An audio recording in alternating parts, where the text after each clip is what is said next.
আসসালামু আলাইকুম, সবাই কেমন আছো? আজকে বাংলাদেশের খেলা, কিন্তু আজকে আমাদের খুবই গুরুত্বপূর্ণ একটা চ্যাপ্টার, কোষ এবং কোষের গঠন। সো যারা 24 আছো, খেলাও দেখবা, পাশাপাশি এইটাও করবা, ঠিক আছে?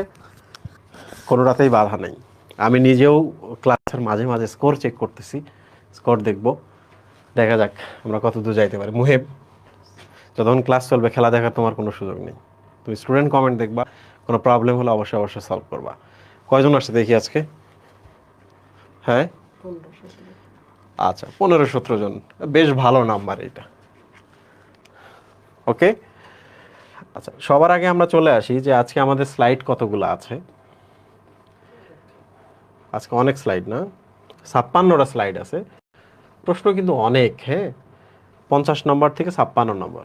তো আমি পার্সোনালি বলবো যে কিছু টপিক আছে যে টপিকগুলো আমি পড়াবো না, কিন্তু আমি বলে দিব কিভাবে পড়লে তুমি এটা বেস্ট করতে পারবা, ঠিক আছে? ক্লাসটা ছোট হবে। ওকে, তো আমরা 1 নম্বরে চলে আসি। উদ্ভিদ কোষে এমন দুটি অঙ্গাণু উপস্থিত যার প্রথমটি না থাকলে কোষটিতে সবাত শ্বসন হয় না। দেখো, যখনই সবাত শ্বসন হয় না কথা বলছে, ডেফিনেটলি দিস ইজ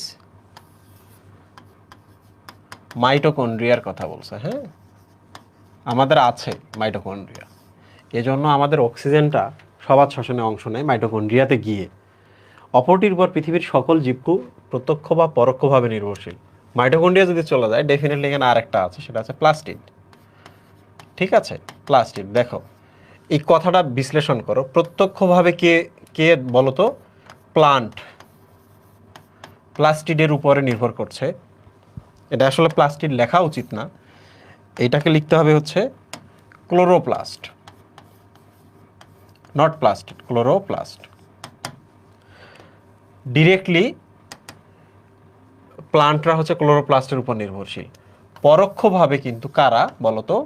আমরা যারা এনিমেল যারা আছি,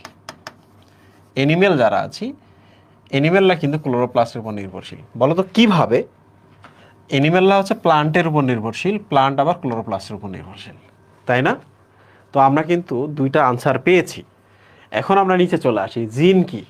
তো সবার আগে আমি জিনটা পড়াই, অনেকেই জানে না আজ পর্যন্ত জিন মানে কি, জিন দেখা যায় কি না, জিনে যখন আচর করে তখন আমাদের কি কি ধরনের লক্ষণ প্রকাশ পায়, এইটার কথা বলছি না। জিন ডিফারেন্ট জিনিস। দেখো, আমাদের ডিএনএ থাকে, আমাদের ডিএনএ হচ্ছে double helix, this is DNA. তুমি বলো তো, ডিএনএ আলটিমেটলি কি তৈরি করে? দিস ইজ প্রোটিন, তাই না? ঠিক কিনা? সো দিস ইজ প্রোটিন এ। আবার আমরা একটা দেখি, দিস ইজ প্রোটিন বি। তাহলে আমরা এখানে দুই ধরনের প্রোটিন দেখলাম, আরও অনেক ধরনের প্রোটিন আছে। তো দেখো, এই পুরো ডিএনএটার এই জায়গা থেকে এই জায়গা পর্যন্ত, হয়তোবা এই জায়গাটা দেখো, এই জায়গা থেকে একটা এমআরএনএ তৈরি হয়। এটা কি তৈরি হলো মুহিম? This is mRNA. এমআরএনএটা কি তৈরি করলো? রাইবোজোমে গিয়ে, কোথায় গিয়ে? রাইবোসোম, রাইবোজোমে গিয়ে প্রোটিন এ তৈরি করলো। বলো তো, এই জায়গার তথ্য দিয়ে যদি আমি এমআরএনএ তৈরি করি, এই এমআরএনএ কি প্রোটিন বি তৈরি করতে পারবে? পারবে না কিন্তু। তাহলে ধরা যাক এই জায়গায় কিছু তথ্য আছে, এই যে এখানে, এখান থেকে একটা এমআরএনএ তৈরি হলো। এই এমআরএনএটা রাইবোজোমে গিয়ে এই প্রোটিনটা তৈরি করবে। তো তোমাকে যদি আমি কখনো বলি, বলো তো, অর্ধেক নির্দেশনা দিয়ে কোনো কাজ পসিবল? অর্ধেক বললাম যে তোমাকে একটা কাজ করতে গিয়ে অর্ধেক বললাম, বলো তো কাজটা কি ঠিকঠাক করা পসিবল? পসিবল কিন্তু না। তাহলে কি করতে হবে? যে তথ্য যদি এখান থেকে থাকে এই পর্যন্ত, পুরোটা থেকে একটা এমআরএনএ ক্রিয়েট করতে হবে। তুমি চাইলেও কিন্তু আরও বাড়তি নিতে পারো না। বাড়তি তথ্য যদি নাও, তাহলে এই প্রোটিন পাবা না, ডিফারেন্ট প্রোটিন পাবা। আবার তুমি যদি এই পর্যন্ত নাও, যে এখান থেকে আমি এই পর্যন্ত নিলাম, তাহলেও কিন্তু তুমি এইটা পাবা না, ইনকমপ্লিট ডিফারেন্ট টাইপের প্রোটিন তৈরি হবে। তাহলে আমরা বলতে পারি ডিএনএর যে অংশটা থেকে একটি প্রোটিন বা এক ধরনের প্রোটিন তৈরি হয়, দেখো তার সংজ্ঞা কি হবে? এটা পরীক্ষায় আসবে। হ্যাঁ, ডিএনএ এর যে অংশটুকু এক ধরনের, কথাটা কিন্তু এক ধরনের প্রোটিন তৈরি করে, প্রোটিন তৈরি করে সেই অংশটুকু, কার? ডিএনএর। ডিএনএর সেই অংশটুকুর নামই হচ্ছে জিন। ঠিক আছে, উত্তর পাইছো না তোমরা? উত্তর পাইছো তো নাকি? আচ্ছা, এবার আবার দেখো, ডিএনএর এই অংশটা থেকে প্রোটিন তৈরি হয়, তার মানে এই অংশটার নাম জিন। তাহলে আমরা আরও একটা কথা বলতে পারি, ডিএনএর যে অংশটুকু থেকে একটি পূর্ণাঙ্গ এমআরএনএ তৈরি হয় সেটাকেও আমরা জিন বলতে পারি, কারণ এখান থেকে এমআরএনএ তৈরি মানে এ জিন, একই কথা। এখান থেকে এই প্রোটিন তৈরি মানেও এই জায়গাটার নাম জিন। তাহলে তুমি যে কোনোভাবে বলতে পারো। তুমি আর একটা সংজ্ঞা দিতে পারো, ডিএনএ এর যে অংশ একটি পূর্ণাঙ্গ এমআরএনএ তৈরি করে, একই কথা কিন্তু, তৈরি করে, তাকে আমরা কি বলি বলো তো? জিন বলি। ঠিক আছে, জিন মানে হলো ডিএনএর পার্ট। তাহলে আমি একটা জায়গায় লিখে দিই যেন তোমার সবসময় মনে রাখে, জিন ইকুয়াল ডিএনএ এর পার্ট, যে পার্টটি একই ধরনের প্রোটিন বা যে পার্টটি একটি পূর্ণাঙ্গ এমআরএনএ তৈরি করে। তাহলে এখানে জিন কোথায় বলো তো? ওইটা, এইটা না, জিন হলো এইটা। তাহলে বলো তো এটার নাম আমি কি দিতে পারি? জিন। এ প্রোটিন তৈরি করছে, তাহলে এটার নাম জিন এ। বি প্রোটিন যেহেতু তৈরি করছে, এই জায়গাটার নাম কি মুহিম? জিন বি, তাই না? এই তো কনসেপ্ট আমাদের ক্লিয়ার। তাহলে আমরা জিন কভার করলাম। এবার চলে আসি আমরা ট্রান্সক্রিপশন বলতে কি বোঝায়। দেখো, সবাই জানো ট্রান্সক্রিপশন বলতে কি বোঝায়, তবুও আমি এটা বলবো।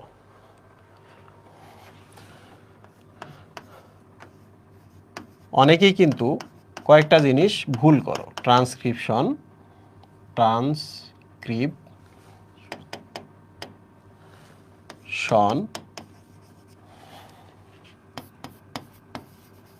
ট্রান্সলেশন, অনেকের এই জায়গাটা ভুল হয়ে যায়। আর একটা আছে রেপ্লিকেশন। মনে রাখবা, রাজীব ভাই হচ্ছে সেরা, রাজীব ভাই ফার্স্ট। রাজীব ভাই কি বানান দিয়ে শুরু হয়? রেপ্লিকেশন দিয়ে শুরু হয়। তাহলে মনে রাখবা, রেপ্লিকেশনটাই হলো প্রথম টার্ম। রাজীব ভাই সেরা, রাজীব ভাই ফার্স্ট, রাইট? তাহলে রাজীব ভাই বা রেপ্লিকেশনটাই হচ্ছে এক নাম্বার কনসেপ্ট, এক নাম্বার টার্ম। তাহলে বলো তো, তারপর আলটিমেটলি কে আসে? ট্রান্সক্রিপশন। তারপর কে আসে? Translation, right? তাহলে তিনটা টার্ম আমাদের পড়তে হবে। এখন একটা একটা করে আমরা পড়ি। দেখো তো এই কথাটা দেখো, রেপ্লিকা মানে কি বলো তো? রেপ্লিকা মানে কি? বাংলায় অনুরূপ না? অনুরূপ। তোমাকে বললো যে একটা লিওনেল মেসির রেপ্লিকা তৈরি করে দাও, তাহলে লিওনেল মেসিকে দেখতে যেমন, সেরকম একটা হয়তো মমের মূর্তি তৈরি করে দিল, মমের একটা পুতুল তৈরি করে দিল। তাহলে প্রধানকে লিওনেল মেসি, রেপ্লিকা কোনটা? মমেরটা, রাইট? তা সেম সেম হইল না? তাহলে বলো তো, এটা যদি একটা ডিএনএ হয়, এইটা থেকে যদি আমরা ডিএনএ তৈরি করি, তাহলে এইটার কি? এটা রেপ্লিকা হইল না? রেপ্লিকা বা অনুরূপ একটা আমরা পাইলাম না? তাহলে এবার বলো তো, DNA to DNA same same, replica মানে কি? সেম সেম, রেপ্লিকা মানে সেম সেম। ঠিক আছে, ওকে। এবার চলে আসি আমরা, এটা তাহলে তুমি বুঝলা, এটা তুমি বুঝলা। বলো তো, এটা সংজ্ঞা যদি লিখতে চাও কোন জায়গাটাকে গুরুত্ব দিবা? গুরুত্ব দিবা কিন্তু সবসময় এইটাকে, শন।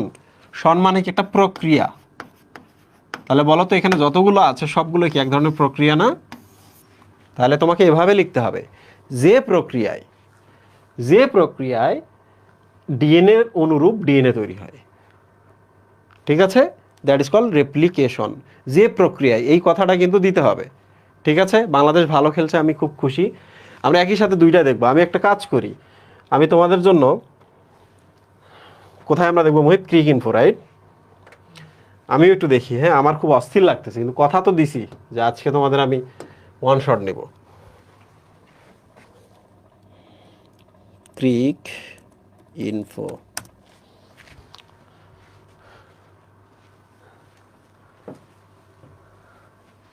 আরে 119 রানে আটকায় দিছে। কোথায় গেল মুহিম? নিচে 113। আরে আজকে তো আমরা জিতে যাব। কে করছে এটা? এই আকামটা সাউথ আফ্রিকার কে করছে? স্কোরবোর্ডটা কই মুহিব? নিচে। আমরা তো মনে হচ্ছে গ্রুপ চ্যাম্পিয়ন হয়ে যেতেছি মুহিব। হ্যাঁ, এই জিনিস আসছে নট নাও। সব আমাদের দিতে চাইলে হবে? আমরা ব্যস্ত, আমরা স্টুডেন্ট, আমাদের লাগবে ছোট ছোট জিনিস অল্প সময়ের মধ্যে। কে করছে এটা?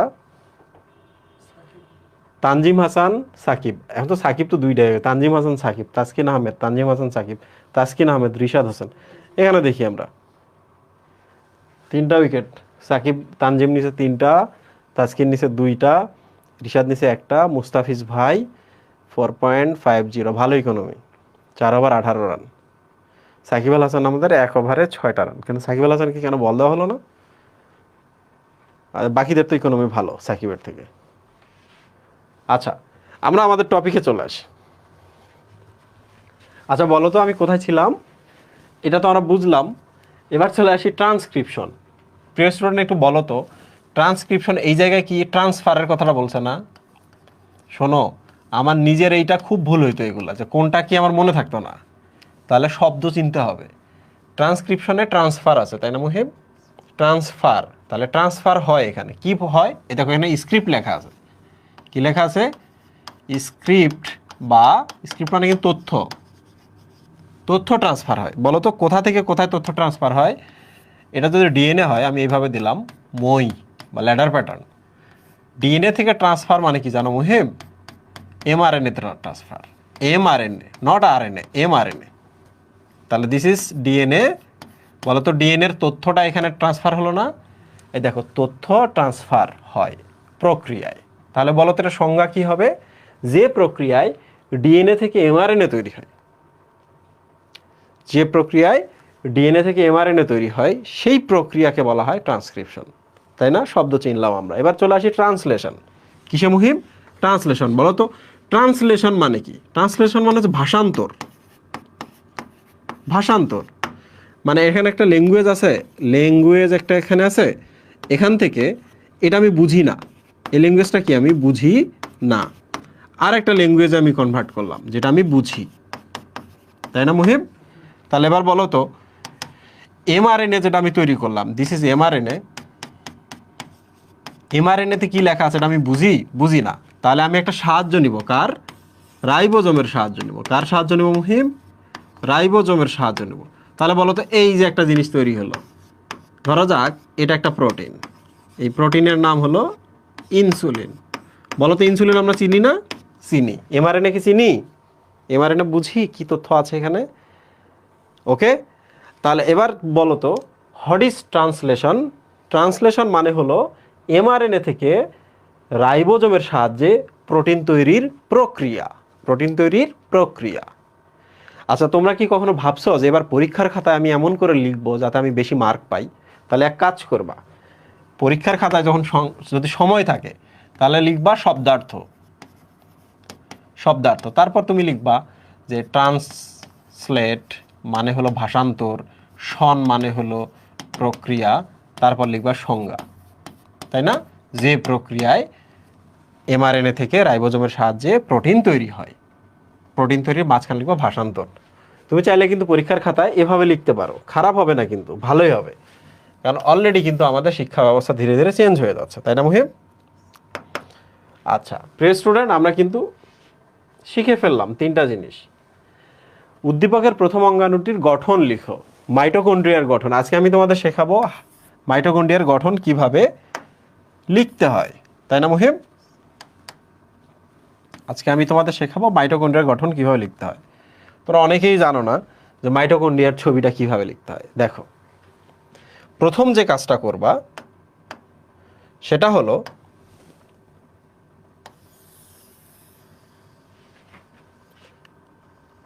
এরকম একটা ছবি দিবা, ঠিক আছে? এরকম একটা ছবি দিবা। ডান মুহিব? কালার দিয়ে আমি দিচ্ছি।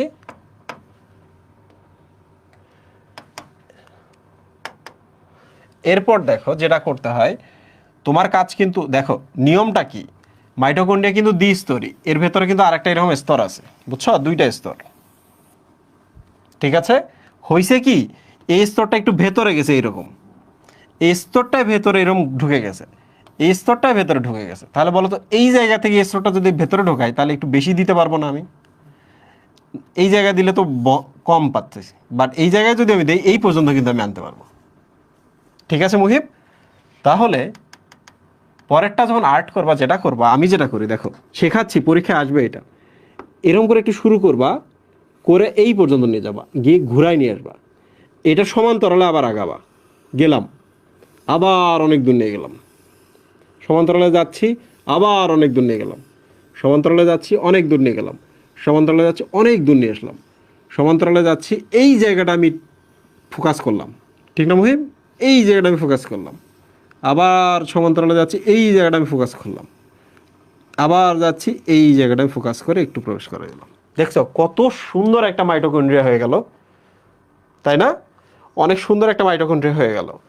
তো এইটা কিন্তু পরীক্ষায় আসবে। তো সবার আগে আমি লিখে দিব, আমি কিন্তু এই জিনিসটা একটা স্টুডেন্টকে বলবো কখনো ভুল করবে না। চিত্র একটি আদর্শ মাইটোকন্ড্রিয়া, কন্ড্রিয়া ম দিবা শেষে, যদিও একটিটা বাদ দিলে আমি আম দিয়ে কিন্তু সিঙ্গেল বোঝাইতে পারি। তো তুমি যদি এই লাইনটা না লেখো না, তাহলে তুমি মার্ক পাবা না, 0 মার্ক। বলো তো কেন? সবাই তো আমার মতো সুন্দর করে আর্ট করতে পারবা না। তাহলে পরীক্ষায় আমি যখন টিচার হিসেবে তোমার খাতাটা দেখবো, তুমি কি আর্ট করছো আমি বুঝি নাই, আমি বুঝি নাই।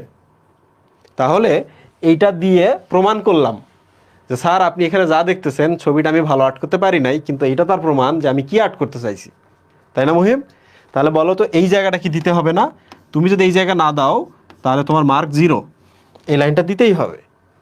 সবাই সুন্দর আর্ট করতে পারে না, বাট তুমি যদি এই লাইনটা দাও, আর্ট যদি সুন্দর নাও হয়, তুমি মার্ক পাবা। এখন দেখো, বলো তো এই মেমব্রেন আর এই মেমব্রেনের মাঝখানে আলাদা এলাকা না? তাহলে এই লালটার ভেতরের এলাকাটাকে তোমাকে মার্ক করতে হবে, যে এই এলাকাটা হচ্ছে এইভাবে তোমাকে মার্ক করতে হবে। এটা মার্ক যদি এইভাবে আলাদা করে না করো,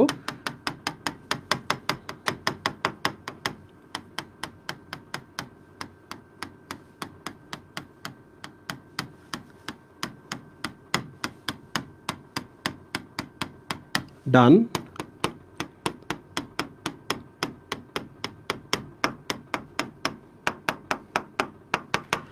ওকে, সো মাইটোকন্ড্রিয়া কিন্তু হচ্ছে। এখন সবার আগে আমাদের যেটা করতে হবে, আমরা একটু মার্ক করা শুরু করি যে এতক্ষণ পর্যন্ত আমরা কি আর্ট করেছি। আমাদের কিন্তু এখনো 0% আর্ট করছি। কি করছি মুহিব? 0% আর্ট করছি। তাহলে আমরা এখান থেকে চিত্রটা উল্টা হয়ে গেছে।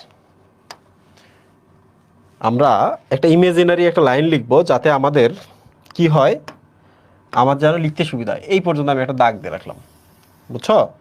এবার কাজ করি, এই দাগটার কালারটা আমি ধীরে ধীরে কমিয়ে দিই। কোন জায়গায় দিতে পারি মুহিম? সাদা,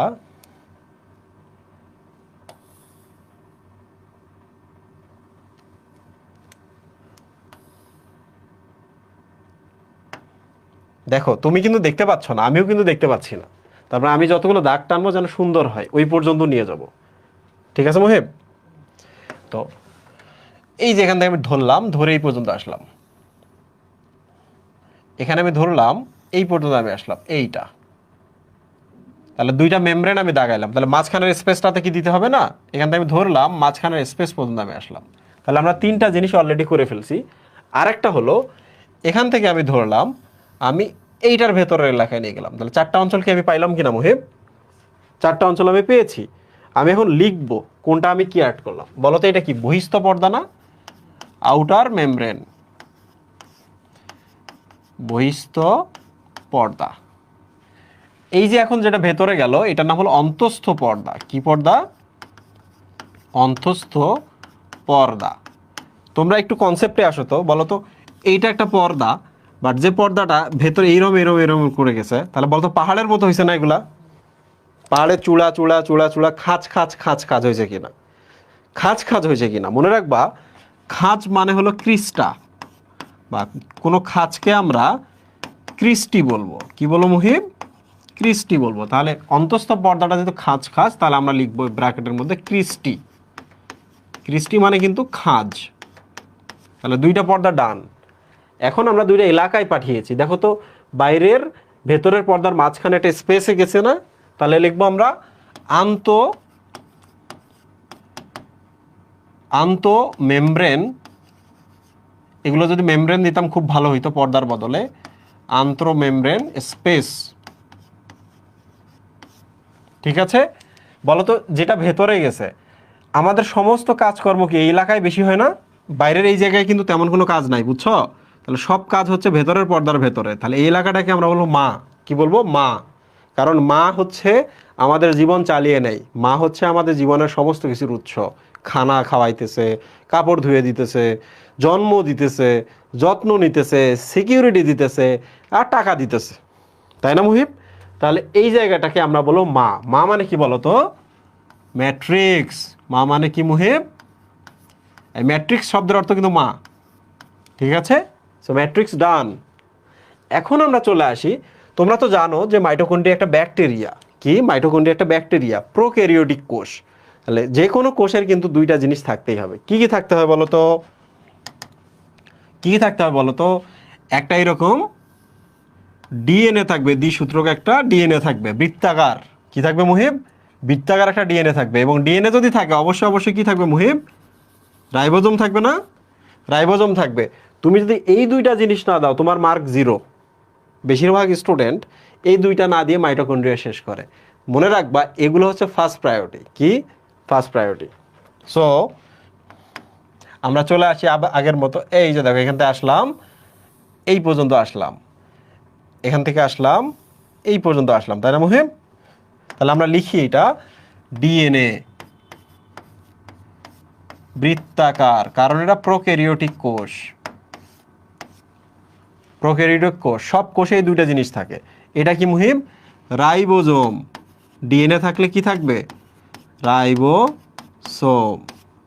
বলো তো রাইবোজোম কত এস? এটা প্রোক্যারিওটিক কোষে 70 এস, তাই না? তো আমাদের কিন্তু পড়া মোটামুটি শেষ, কিন্তু এখনো গুরুত্বপূর্ণ জিনিসগুলো বাকি আছে, তাই না? প্রোক্যারিওটিক কোষে তো আর হচ্ছে মাইটোকন্ড্রিয়া নাই, মানে মাইটোকন্ড্রিয়ার নিজের আবার মাইটোকন্ড্রিয়া নাই। তাহলে মাইটোকন্ড্রিয়া যে কাজগুলো হয়, একটা কোষে যে কাজগুলো হয় মাইটোকন্ড্রিয়ায়, মাইটোকন্ড্রিয়ার ভেতরে সে কাজগুলো চালাইতে হবে। মানে মোর কমপ্লেক্স কথা আর কি, তবুও আমি বলি। এখন যেটা করবা সেটা হলো এগুলোর মধ্যে কিছু জিনিস দিবা, পুরাটা জুড়ে কিন্তু দিতে হবে।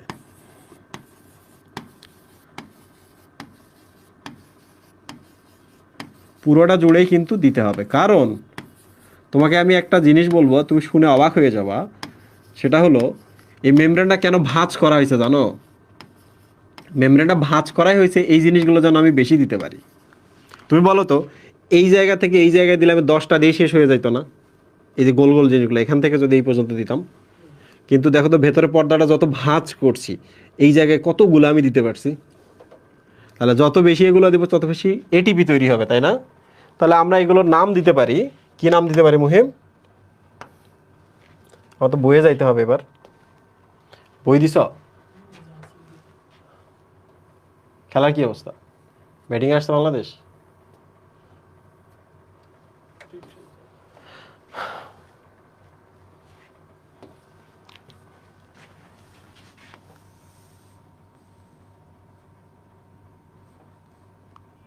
এই যে দেখো, আমি যা যা বলছি সবগুলো এই যে এখানে আছে, দেখছো? এই যে দেখছো, এগুলো দিছে। তো এই ছবিটাতে আসো, এগুলোর নাম দিছে এটিপি তৈরির কারখানা বা এটিপি সিনথেসিস। কি দিছে? ATP synthesis. দেখো আমি কিন্তু বাকি সবগুলো কিন্তু দিয়ে দিছি, আমি বাকি সব দিছি, শুধু এটিপি সিনথেসিস বাকি। মানে এটিপি অ্যাকচুয়ালি ওখানেই তৈরি হয়। সো আমি যাই, গিয়ে টান দিব আমি এখান থেকে,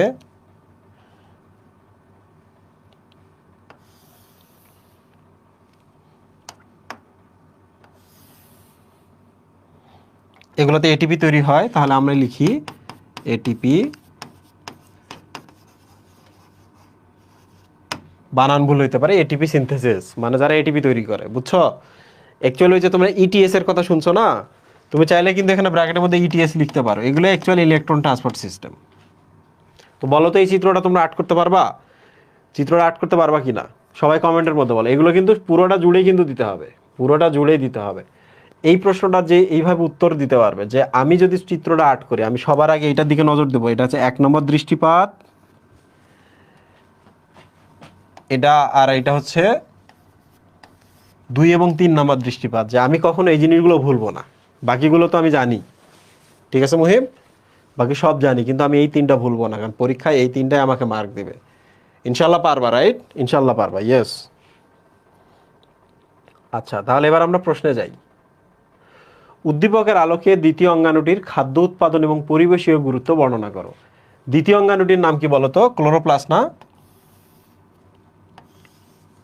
ক্লোরোপ্লাস্ট কি না বলতো? তাহলে এখানে কি আসবে বলতো? এখানে তোমরা বলবা যে ক্লোরোপ্লাস্টে এটাকে বলা হয় শর্করা তৈরির রান্নাঘর, কোষের রান্নাঘর। এখানে সালোক সংশ্লেষণ প্রক্রিয়ায় কি উৎপন্ন হয়? খাদ্য তৈরি হয়। এবং আরও যদি 2-4 লাইন দিয়ে বাড়ায় দিতে পারো, ইটস ওকে। এবার চলে আসো পরিবেশীয় গুরুত্ব। পরিবেশীয় গুরুত্ব কি জানো? বলবা যে এই অঙ্গাণুতে যদি ফটোসিনথেসিস চলে, সালোক সংশ্লেষণ চলে, পরিবেশের কার্বন ডাইঅক্সাইডের পরিমাণ কমতে থাকে, তাহলে পরিবেশ কার্বন ডাইঅক্সাইড মুক্ত হতে পারে। 2 নম্বর হচ্ছে পরিবেশের যে জীবকুল আছে তারা কিন্তু শ্বসনের জন্য অক্সিজেন ব্যবহার করে, তাহলে এই অঙ্গাণুটি অ্যাকচুয়ালি পরিবেশের জীবকুলকে শ্বসনের জন্য অক্সিজেন দেয়। লিখতে হবে না এগুলা? তাহলে ফুল মার্ক হয়ে গেল। তাহলে এইটা আর এই প্রশ্নটা একটু আলাদা আলাদা করে লিখবা। আমরা একটা প্রশ্ন সলভ করেছি, এই প্রশ্নে আমি তোমাকে 100% মার্ক দেব তুমি যদি এইভাবে লিখতে পারো। 100% মার্ক, মনে রাখবে, এগুলো সব পরীক্ষায় আসবে। আচ্ছা, রবিন কোষের বিভিন্ন অঙ্গাণু পড়ার সময় দেখলো দ্বিস্তর বিশিষ্ট 2টি কোষীয় অঙ্গাণু একটি শক্তিঘর। আবার সেম জিনিস চলে আসছে, শক্তিঘর যেই বলছে, এটা কি Muhib? Mitochondria. Traffic police, traffic police মানে কি বলতো? গোলজি বডি না? গোলজি বডি নামে পরিচিত। তাহলে প্রথম প্রশ্ন আমাদের, প্রথম প্রশ্নটা কি মুহিব? প্রথম প্রশ্ন হচ্ছে অটোফেগি। ওকে, অটোফেগি কি? অটোফেগি মানে, অটো মানে নিজে নিজে, ফেগি মানে ভক্ষণ করা। তাহলে তোমরা এই জায়গায় যেটা লিখবা সেটা হলো কোষের লাইসোজোম নামক অঙ্গাণুটি কোষের প্রয়োজনে তার ভেতরের যে এনজাইমগুলো আছে, লাইসোজোমের ভেতরে কিন্তু অনেক হাইড্রোলাইটিক এনজাইম আছে, কোষের যে কোনো কিছু ধ্বংস করতে পারে। বুঝতে পারছো? তাহলে লাইসোজোম ভেঙে গিয়ে কোষের বিভিন্ন অঙ্গাণু, বিভিন্ন জীবাণু, ইভেন কোষটাকে ধ্বংস করে দিতে পারে। সো লাইসোজোমের ভেঙে যাওয়া এবং এই ঘটনাটাকে অ্যাকচুয়ালি বলা হয় অটোফেগি। বইয়ের মধ্যে আছে, রিভিশনের সময় ইনশাল্লাহ তোমার হয়ে যাবে। সো এগুলো আসলে আমাদের আলোচনার বিষয় না। রাইবোজোমকে সর্বজনীন অঙ্গাণু কেন বলা হয়? সো আমাদের নেক্সট কোশ্চেন হচ্ছে এইটা, কেন সর্বজনীন অঙ্গাণু বলে? বলো তো কেন সর্বজনীন অঙ্গাণু বলে মুহিব? প্রথম প্রশ্ন, এটা খুব গুরুত্বপূর্ণ প্রশ্ন, বইয়ে উত্তর কিন্তু দেওয়া নাই। রাইবোজোমকে কেন সর্বজনীন অঙ্গাণু বলে? So it's a question. উত্তর কি হবে মুহিব? উত্তর কিন্তু এভাবে লিখতে হবে, সেটা হলো যে কোনো ধরনের কোষ, যে কোনো ধরনের কোষ, যে কোনো ধরনের কোষ তার কাজের নিমিত্তে, কাজের জন্য প্রোটিন, প্রোটিন ব্র্যাকেটে লিখে রাখবে এনজাইম, যে কোনো ধরনের কোষে কাজের জন্য প্রোটিন বা এনজাইম এর উপর নির্ভরশীল। কথা কিন্তু শেষ, উপর নির্ভরশীল। বাকিগুলো তুমি কিন্তু পারবা। তাহলে এটা প্রোক্যারিওটিক কোষ হোক, এটা হচ্ছে প্রোক্যারিওটিক কোষ হোক, কিংবা ইউক্যারিওটিক কোষ হোক, মানে প্রাককেন্দ্রিক কোষ হোক কিংবা সুকেন্দ্রিক কোষ হোক, 2 ধরনের কোষে অ্যাকচুয়ালি বিভিন্ন ধরনের কাজ বিক্রিয়ার জন্য প্রোটিন বা এনজাইমের প্রয়োজন পড়ে। তাহলে তোমরা আমাকে বলো তো, উভয় কোষে যেহেতু প্রোটিন বা এনজাইমের প্রয়োজন পড়ছে, তাই না? যেহেতু উভয় ধরনের কোষের জন্য এনজাইম বা প্রোটিনের প্রয়োজন পড়ছে, তাহলে উভয় ধরনের কোষে কি রাইবোজোম থাকা জরুরি কিনা? রাইবোজোম থাকতে হয়। বুঝছো জিনিসটা? প্রোক্যারিওটিক হোক ইউক্যারিওটিক হোক, উভয় ধরনের কোষের বিভিন্ন কাজ এবং বিক্রিয়ার জন্য প্রোটিন বা এনজাইমের প্রয়োজন পড়ে। তাহলে প্রোটিন বা এনজাইম তৈরির জন্য উভয় কোষেই রাইবোজোম জরুরি। এই জন্যই রাইবোজোমকে বলা হয় ইউনিভার্সাল অঙ্গাণু বা সর্বজনীন অঙ্গাণু। ঠিক আছে? উদ্ভিদ প্রাণী কোষ না, উভয় ধরনের কোষ বলতে অ্যাকচুয়ালি এখানে প্রোক্যারিওটিক এবং ইউক্যারিওটিকের কথা বলা হচ্ছে, প্রো কিংবা ইউক্যারিওটিক কোষ। ঠিক আছে? নট উদ্ভিদ প্রাণী, আদি কোষ কিংবা সুকেন্দ্রিক কোষ। সো আমি ভাবছি তুমি এই প্রশ্নের উত্তর পারবা। সো তুমি এই লাইনটা 2-3 লাইনে লিখবা। আচ্ছা, এবার চলে আসি আমরা উদ্দীপকের দ্বিতীয় অঙ্গাণু। উদ্দীপকের দ্বিতীয় অঙ্গাণুটির গঠন চিত্র সহ বর্ণনা করো। আরে সাবাস! এবার আমরা গোলজি বডির চিত্র সহ ব্যাখ্যা করো, চিত্র সহ লিখবো, তাই না মুহিম?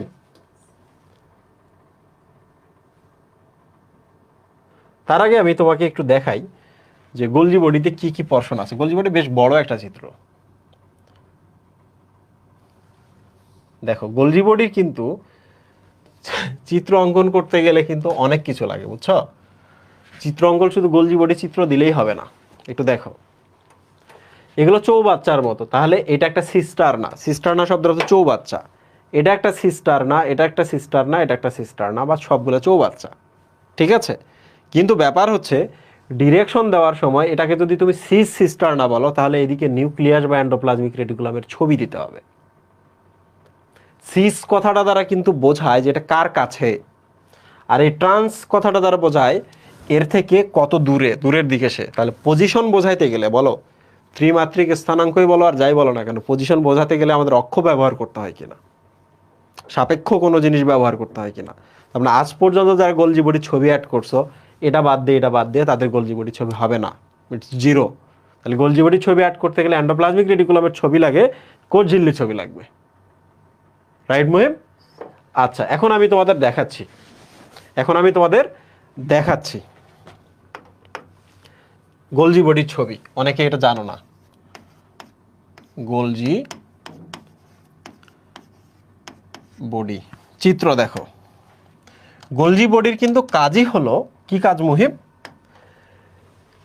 এন্ডোপ্লাজমিক রেটিকুলামে আমি দেখাই একটু, দিস ইজ এন্ডোপ্লাজমিক রেটিকুলাম।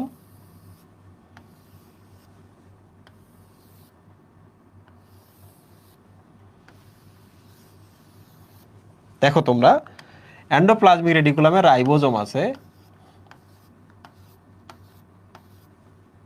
না না না না, দাঁড়াও দাঁড়াও, এদিকে রাইবোজোম দেওয়া যাবে না, এই দিকে শুধু রাইবোজোম দিতে হবে। মনে রাখবা, এই দিকে শুধু রাইবোজোম থাকবে। তাহলে বলো তো, এই অঞ্চলটার নাম অ্যাকচুয়ালি কি? অমসৃণ না? অমসৃণ এন্ডোপ্লাজমিক রেটিকুলাম। আর এই অঞ্চলটার নাম কি বলো তো? তাহলে চিন্তা করে বলো, মসৃণ এন্ডোপ্লাজমিক রেটিকুলাম। ঠিক আছে? মনে রাখবা, এই মসৃণ এন্ডোপ্লাজমিক রেটিকুলামটাই আসলে গোলজি বডির বাপ। জন্ম হয়েছে কিন্তু এখান থেকে। যদি এইটা তুমি এই যে রাইবোজোমগুলা যদি এদিক দাও, তাহলে কি হতো? যে গোলজি বডিটার বাপ অমসৃণটা হতো। তাহলে গোলজি বডির গায়েও কি আমরা রাইবোজোম পেতাম কিনা? বাপের গায়ে যদি রাইবোজোম থাকতো, এর গায়েও থাকতো। তাহলে এই জিনিসটা কিন্তু খুব ভালো করে মনে রাখতে হবে। চিত্র খুবই জরুরি জিনিস, চিত্রের মধ্যে কিন্তু অনেক কথা বলা আছে, আমরা কেউ এগুলো খেয়াল করি না। তো ফার্স্ট ইয়ার সেকেন্ড ইয়ার তোমরা যে কি করো আল্লাহ জানে, তোমাদের সাথে আমার দেখা হয় না কেন। সো এবার আমরা লিখবো গোলজি বডির ছবি। এটা কিন্তু লিখে ফেললাম আমরা, হ্যাঁ? এবার আমরা লিখবো গোলজি বডির ছবি। এই যে দেখো, গোলজি বডির ছবিটা লেখার সময় তুমি যেটা করবা, এইরকম করে একটু এরকম করে বাড়াই দিবা। এই যে বাঁকা করছি, দেখছো? তাহলে মাথাটা একটু এরকম হবে, দেখছো? আরো একটা দিবা এরকম করে। বলো তো, এটার বক্রতা বা অবতল তলটা কোন দিকে থাকবে? এন্ডোপ্লাজমিক রেটিকুলামের দিকে। পরের গুলাতে কি হবে বলো তো?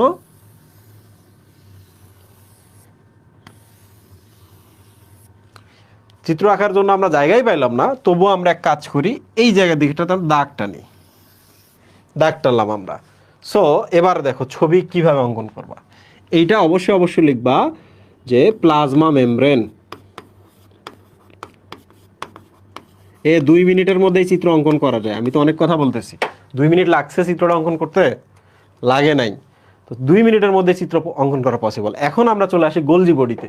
তুমি বলো তো, যে অংশটুকু আমি একটু এদিকে দেই, যদি এদিকে দেওয়া ঠিক না, একদিকে সব দিতে হয়।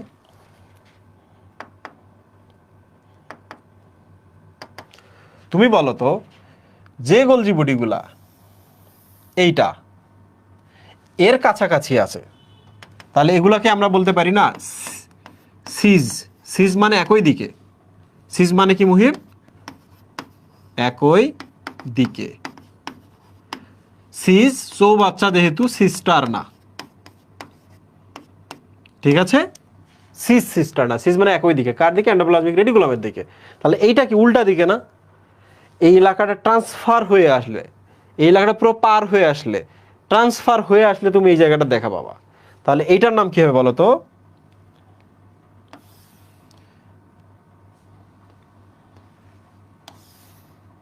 এগুলোর নাম মুহিব কি হবে বলো তো? Trans cisterna, right? Trans cisterna. তোমরা তো এটা বুঝতে পারছো। আর মাঝখানে যারা থাকবে তাদের কি আমরা মিডিয়াল সিস্টারনা বলতে পারি না মুহিব? মিডিয়াল, মিডিয়াল মানে মাঝখানে, মিডিয়াল সিস্টারনা। 5টা দিলে খুব সুন্দর হইতো, তবুও ঠিক আছে। মাঝখানের গুলাকে আমরা বলবো মাঝখানের সিস্টারনা। সিস্টারনা মানে চৌবাচ্চা, চৌবাচ্চা চৌবাচ্চা চৌবাচ্চা চৌবাচ্চা, যেটা কাছাকাছি থাকে, একই দিকে থাকে, এন্ডোপ্লাজমিক রেটিকুলামের দিকে, দ্যাট ইজ সিস সিস্টারনা। যেটা উল্টা দিকে থাকে ট্রান্স সিস্টারনা। মাঝখানে যারা থাকবে তারা মিডিয়াল বা মাঝখানের চৌবাচ্চা, ঠিক আছে? গোলজি বডির কাজ যেহেতু ট্রাফিক পুলিশের কাজ, তাহলে বলো তো ট্রাফিক পুলিশ কি করে? পারাপার হতে সাহায্য করে। তাহলে বলো তো, এই রাইবোজোমটা যদি এখানে একটা প্রোটিন তৈরি করে, এই প্রোটিনটা কি এই পাশে এখানে এখানে আসবে না? আসার পর কি এই যে এই অংশটা কি ভেঙে যাবে না? প্রোটিনটা সহ প্রোটিন এখানে, তাহলে এই অংশটা যদি ভেঙে যায় এইরকম একটা হবে না? এখানে প্রোটিনটা আছে, ঠিক আছে মুহিব? এইটা এসে কি হবে? এর সাথে কি এরকম যুক্ত হবে না? হওয়ার পর এক সময় এটা কি একটু বড় হবে না? বড় হওয়ার পর বলো তো এইটা থেকে জিনিসটা সেম ভাবে এখানে আসবে না? এখান থেকে এখানে আসবে না? এখান থেকে এখানে আসবে না? আসবে কিনা মুহিব? তারপর এই যে প্রোটিনটা এই জায়গায় আসছে, তোমরা এবার বলো তো প্রোটিনটা এইটা সব ভেঙে যাবে কিনা? তাহলে ভেঙে গিয়ে এই যে দেখো এরকম হইলো, এখানে প্রোটিনটা, এই থলিটা গিয়ে কি এর সাথে যুক্ত হবে? এই যে দেখো এর সাথে যুক্ত হয়েছে। এবং এই থলিটাই কিছুক্ষণ পর কিন্তু কি হয় দেখো, আমি তোমাকে দেখাচ্ছি। আমি একটু পরে এগুলো ডিলিট করবো, হ্যাঁ? এই ছবিটাই কিন্তু আমি আবার আর্ট করতেছি। এই যে দেখো, তাহলে প্রোটিনটা দেখো এই পাশে কি কোষের বাইরে বের হতে পারছে কিনা? তৈরি হলো এখানে, এখান থেকে এখানে ট্রানজিশন নিল, মানে জায়গা চেঞ্জ করলো, এখানে আসলো, এখান থেকে দেখো সিক্রেশন বা ক্ষরণ হইলো, ক্ষরণ।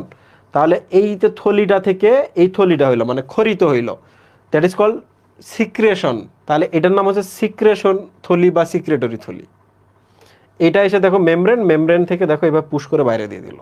তাহলে বলো তো গোলজি বডির কাজ কি? ট্রান্সফার করা। কোন দিক থেকে কোন দিকে? ভেতরের দিক থেকে বাইরের দিকে, নিউক্লিয়াসের বা এন্ডোপ্লাজমিক রেটিকুলামের দিক থেকে মেমব্রেনের দিকে, তাই না? তো এই জিনিসগুলো মনে রাখতে হবে। তাহলে আমি এক কাজ করি, এগুলো ডিলিট করে দিই, এগুলো তো দরকার নেই।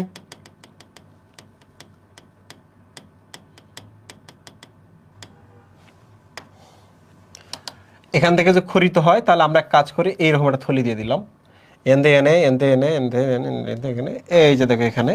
আর একটা কাজ করি আমরা, তারপরে তো এইরকম হয়, এই যে এরকম হইলো। এখন আমরা নামকরণ করি। কি করবো মুহিব? নামকরণ। এই দিকে আসি, দেখো সব কিছুর নামকরণ করেছি, তাহলে এটার নাম করি। এখানকার জিনিসটা ট্রান্সফার করে এখানে আসলো না? তাহলে এটার নাম হচ্ছে ট্রানজিশনাল, ট্রানজিশনাল ভেসিকল। কি? ভেসিকল। ট্রানজিশনাল মানে পরিবর্তন হওয়া আর কি, এক জায়গা থেকে আরেক জায়গায়, এক সময় থেকে আরেক সময়। আর ভেসিকল শব্দের অর্থ কি বলো তো মুহিম? থলি। আর ট্রানজিশনাল মানে কি? পরিবর্তন। এগুলো আবার লিখিও না পরীক্ষায়, এগুলো কিন্তু আমি তোমাদের সহজ করে মনে রাখার জন্য দিলাম। তাহলে এইটার নাম কি বলো তো? এখান থেকে নিয়ে এই পাশে ক্ষরণ করবে না, তাহলে এগুলোর নাম আমরা লিখতে পারি সিক্রেটরি থলি, ক্ষরণকারী থলি, সিক্রেটরি ভেসিকল। এই বলো, এটা করতে কি 3 মিনিটের মধ্যে হয়ে যাবে না? আর নিচে কি লিখতে হবে? চিত্র। নিচে কি লিখতে হবে? চিত্র গোলজি বডি, গোলজি বডি। বলো পারবা কিনা, কমেন্টের মধ্যে বলো পারবা কিনা। বলো পারবা কিনা এটা অঙ্কন করতে। ইনশাআল্লাহ পারবা, কোনো সমস্যা নেই। তাহলে গোলজি বডির ছবি অ্যাড করতে গেলে কিন্তু এদিকে এন্ডোপ্লাজমিক রেটিকুলাম, নিউক্লিয়াসের দিকে হচ্ছে অমসৃণ, গোলজি বডির কাছাকাছি হচ্ছে মসৃণ, একবারে দূরে হচ্ছে প্লাজমা মেমব্রেনের ছবি দিতে হবে। ঠিক আছে? কারণ এগুলো ডিরেকশন। গোলজি বডি যে ট্রাফিকিং করতেছে, অবস্থানের পরিবর্তন ঘটাইতেছে, সেটা ডিরেকশন নিয়ে আসতেছে। এটা হচ্ছে ট্রানজিশনাল ভেসিকল, এটার নাম সিক্রেটরি ভেসিকল। এগুলো সব চৌবাচ্চা বা সিস্টার্নি। তাহলে কাছাকাছি যেটা সিস্টার্নি, দূরে যেটা ট্রান্সিস্টার্নি, মাঝখানের গুলো হচ্ছে মিডিয়াল সিস্টার্নি। ডান, গোলজি বডি শেষ। মোহেব, এবার আমরা লাস্টেরটাতে চলে আসি। লাস্টের প্রশ্নটা কি ছিল? উদ্দীপকের প্রথম অঙ্গাণুটির গুরুত্ব বিশ্লেষণ করো। এই বলো তো, মাইটোকন্ড্রিয়ার গুরুত্ব তোমরা লিখতে পারবে না? মাইটোকন্ড্রিয়ার কাজ, এটা এটিপি তৈরি করে, পাওয়ার হাউস হিসেবে কাজ করে। এটা কিন্তু কোষের অ্যাপোপ্টোসিসে কাজ করে বা কোষের মৃত্যুতে কাজ করে। বুঝতে পারছো? এছাড়া অন্য আর কি কি কাজ করে, এই কাজগুলো তোমরা লিখবা। সাইটোপ্লাজমিক ইনহেরিটেন্স নামে একটা কথা বলা আছে, এই ধরনের কথাগুলো বলা আছে, এগুলো লিখবা। সে 2-3টা কাজ তোমার মনের মতো করে একটু বাড়াই টালাই লিখবা, শেষ। ঠিক আছে? আচ্ছা, বলবা এটার ভিতরে ক্রেবস চক্র হয়, ক্রেবস চক্র শক্তির আধার। এমনি বলবা এটার ভেতরে হচ্ছে এসিটাইল কোয়ে তৈরি হয়, ঠিক না? নানা নানা জিনিস বলবা, পরীক্ষার মধ্যে লিখে পার পাইলেই হইল। আচ্ছা, এবার চলে আসি উদ্ভিদ কোষের মধ্যে বিদ্যমান 2 প্রকার অঙ্গাণুর একটি শ্বসনিক কাজে, অন্যটি খাদ্য তৈরিতে অংশ নেয়। এই যে আবার দেখো, শ্বসনিক মানে হলো শ্বসন। শ্বসন মানে হলো অক্সিজেন কার্বন ডাই অক্সাইড, মানে অক্সিজেন খরচ, কার্বন ডাই অক্সাইড উৎপন্ন। এটা কিন্তু সবসময় মাইটোকন্ড্রিয়াতে হয়। কোথায় হয় মুহিব? মাইটোকন্ড্রিয়াতে। মাইটোকন্ড্রিয়াতে অক্সিজেন খরচ হয়, মাইটোকন্ড্রিয়া ক্রেবস চক্রের মাধ্যমে কার্বন ডাই অক্সাইড উৎপন্ন হয়। ঠিক আছে মুহিব? আচ্ছা, অন্যটি খাদ্য তৈরিতে। তাহলে খাদ্য তৈরিতে মানে কি বলতো? নট প্লাস্টিড, কি? ক্লোরোপ্লাস্ট। ঠিক আছে? আচ্ছা, একক পর্দা কি? প্রিয় স্টুডেন্ট, অনেকে জানো না একক পর্দা কি জিনিস, এটা আমি একটু বোঝাই। এটা আমার সময় আসছিল, বুঝছো? বহুকাল আগে আমি যখন পড়তাম তখন আসছিল। একক পর্দার ইংলিশ হলো ইউনিট মেমব্রেন।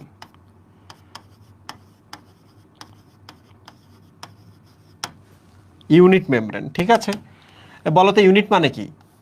ইউনিট মানে পরিস্থিতি যাই হোক সব সময় একই জিনিস ফলো করা, that is call unit, right? Unit মানে কি? ইউনিট মানে হলো যে আমি এখান থেকে যদি আমেরিকাতেও যাই, আমি যে ভর মাপি আমি কেজি ব্যবহার করব। আমি যদি এখান থেকে উগান্ডাতেও চলে যাই, আমি যদি দৈর্ঘ্য মাপি তাহলে আমি মিটার স্কেল ব্যবহার করব, রাইট মুহিব? আমি যদি এখান থেকে পৃথিবীর অন্য কোনো জায়গায় যাই, আমি যদি তরলের আয়তন মাপি আমি লিটার ব্যবহার করব, ঠিক কি না? তার মানে একটা ফিক্স জিনিস বোঝায়। ইউনিট মানে হলো একটা ফিক্স জিনিস, যেটা অবস্থান, জায়গা, কোনো কিছুর পরিবেশে পার্থক্য কিন্তু সেম থাকে। ওকে? তাহলে ইউনিট মেমব্রেন বলতে বোঝাচ্ছে এমন একটা মেমব্রেনের কথা যেটা হচ্ছে অপরিবর্তনীয়। অপরিবর্তনীয় একটা গঠনের কথা বলতেছে, বুঝছো? যেখানে যাও কিন্তু তুমি মেমব্রেনের গঠনটা সেম পাবা। বলো তো তোমরা, ফ্লুইড মোজাইক মডেল, ফসফোলিপিড দ্বিস্তরী না? দ্বিস্তরী কিনা? এবার চলে আসো, আমি তোমাদের এক এক করে দেখাই। সেল, বলো তো এই জায়গায় কি? ফসফোলিপিড বাইলেয়ার না? পিএলবি। তুমি এবার এখানেও চলে আসো, এখানে কিন্তু ফসফোলিপিড বাইলেয়ার 2টা থাকে, বাট এটাও কিন্তু ফসফোলিপিড বাইলেয়ার, ফসফোলিপিড বাইলেয়ার। এখান থেকে তৈরি হয় এন্ডোপ্লাজমিক রেটিকুলাম। বলো তো এর যদি ফসফোলিপিড বাইলেয়ার হয়, এরও কি ফসফোলিপিড বাইলেয়ার না? Phospholipid bilayer. এখান থেকে তৈরি হয় গোলজি বডি, তাই না? এই যে গোলজি বডি, তাহলে এগুলোর মেমব্রেনগুলো কি ফসফোলিপিড বাইলেয়ার না? এটা থেকে তৈরি হয় লাইসোসোম, বলো তো লাইসোসোমও কি ফসফোলিপিড বাইলেয়ার না? এখান থেকে তৈরি হয় পারঅক্সিসোম, এখান থেকে তৈরি হয় গ্লাইঅক্সিসোম। এই পারঅক্সিসোম বলো গ্লাইঅক্সিসোম বলো এগুলো ফসফোলিপিড বাইলেয়ার। তাহলে বলো তো ফসফোলিপিড বাইলেয়ার জিনিসটা কি অপরিবর্তনীয় না? তাহলে এই জিনিসটা পরীক্ষা লিখতে হবে, সেটা হলো সকল সজীব অঙ্গাণুর মেমব্রেন ফসফোলিপিড বাইলেয়ার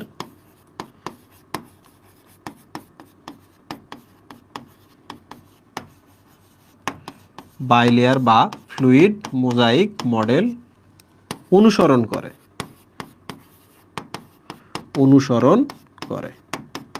তাই ফ্লুইড মোজাইক মডেলকে একক পর্দা বা ইউনিট মেমব্রেন বলে।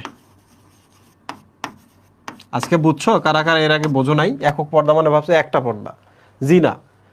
ফসফোলিপিড বাইলেয়ারটার হচ্ছে ইউনিট মেমব্রেন, কারণ যেখানে যাও যত সজীব অঙ্গাণু, এগুলো কিন্তু সব জীবন্ত অঙ্গাণু, মেমব্রেন থেকে শুরু করে সব, সো তারা ফ্লুইড মোজাইক মডেল অনুসরণ করে, মানে ফসফোলিপিড বাইলেয়ারটা অনুসরণ করে, সেম গঠনটা অনুসরণ করে। That is Y phospholipid bilayer বা ফ্লুইড মোজাইক মডেলটাকে বলা হয় একক পর্দা। সব জায়গায় সেম, সব জায়গায় তার স্ট্রাকচারাল বিষয়টা সেম। তাহলে আমাদের একক পর্দা শেষ, তাই না মুহিব? এবার চলে আসি আমাদের জেনেটিক কোড বলতে কি বোঝায়। দেখো জেনেটিক কোড বলতে কি বোঝায়, ACG, ঠিক আছে? তাহলে আমরা বলতে পারি জেনেটিক কোড বলতে কি বোঝায়, আমরা বলতে পারি হচ্ছে mRNA-এর তিনটি মানে পরপর তিনটি নিউক্লিওটাইডকে বলা হয় জেনেটিক কোড বা কোডন। পরপর তিনটা নিউক্লিওটাইড, এখানে একটা নিউক্লিওটাইড, এখানে একটা, ওইদিকে একটা, মাঝখানে ফাঁকা রেখে তা কিন্তু হবে না। আরও যদি তুমি এক্সপ্লেইন করতে চাও তাহলে বলবা মেসেঞ্জার আরএনএর বা mRNA-এর পরপর তিনটি নিউক্লিওটাইড যারা একটি অ্যামাইনো অ্যাসিডকে কোড করে, ঠিক আছে? এই ট্রিপলেটটাই অ্যাকচুয়ালি, ভাইয়া আমি টেলিগ্রামে ACS মেডিকেল অ্যাডমিশন কোর্স কিনছি 700 টাকা দিয়া, এখন ওইটা কাটা দিয়া ভাবতেছি 5K দিয়া কিনবো, আমি কি এইচএসসি 25? আপনার পরামর্শ কি? আমার পরামর্শ কি? আমার কোনো পরামর্শ নাই। তুমি যে 700 টাকা দিছ, কার প্রোডাক্ট, কার হক ছিল এটা, কারা ইফোর্ট দিচ্ছে, আর তুমি কাদেরকে গিয়ে তুমি 700 টাকা দিছ? বেটা 5,000 টাকা জীবনে ইনভেস্ট করবা, এক্সাম পাবা, আমাদের সাথে কানেক্টেড থাকবা, ডে টু ডে আমরা তোমাকে রেগুলারিটি মেনটেন করবো, পড়ালেখা করাবো, এক্সাম নিব, তোমার খেয়াল রাখবো, তোমাকে আমরা গ্র্যান্ড সেলিব্রেশনে রাখবো, ভবিষ্যতে তুমি আমাদের সাথে কানেক্টেড থাকবা। 5,000 টাকা দিয়ে কি এই জিনিসগুলো পাওয়া যায় না? আফসোস না? বড়ই আফসোস। এর থেকে বড় আফসোস আর কিছু নাই। টেলিগ্রামে কোর্স কিনা আলটিমেটলি কোনো লাভই হয় না। টেলিগ্রামের থেকে বেটার ক্লাস আমার ইউটিউবে আছে, বুঝছো? টেলিগ্রামের থেকে বেটার ক্লাস আমার ইউটিউবে আছে। বড়ই আফসোস। পরামর্শ কি? পরামর্শ তো হচ্ছে তুমি যার সাপোর্ট নিবা তাকে পে করবা, সে তোমাকে সার্ভ করবে, সিম্পল হিসাব। তুমি আমাকে পে করো, আমি তোমাকে সার্ভ করব, সিম্পল হিসাব। কিন্তু এর যে আউটপুটটা আছে, যেটা তুমি চোখে দেখতে পাও না, এটা অনেক বড় ইম্প্যাক্টফুল। আচ্ছা মহিম, এদিকে দেখো, উদ্দীপকের প্রথম অঙ্গাণুটির সচিত্র গঠন ব্যাখ্যা করো। আচ্ছা বলো তো, এটা কি রিপিট হয়েছে না? এটা মহিম, মাইটোকন্ড্রিয়াটা কি রিপিট হয়েছে না?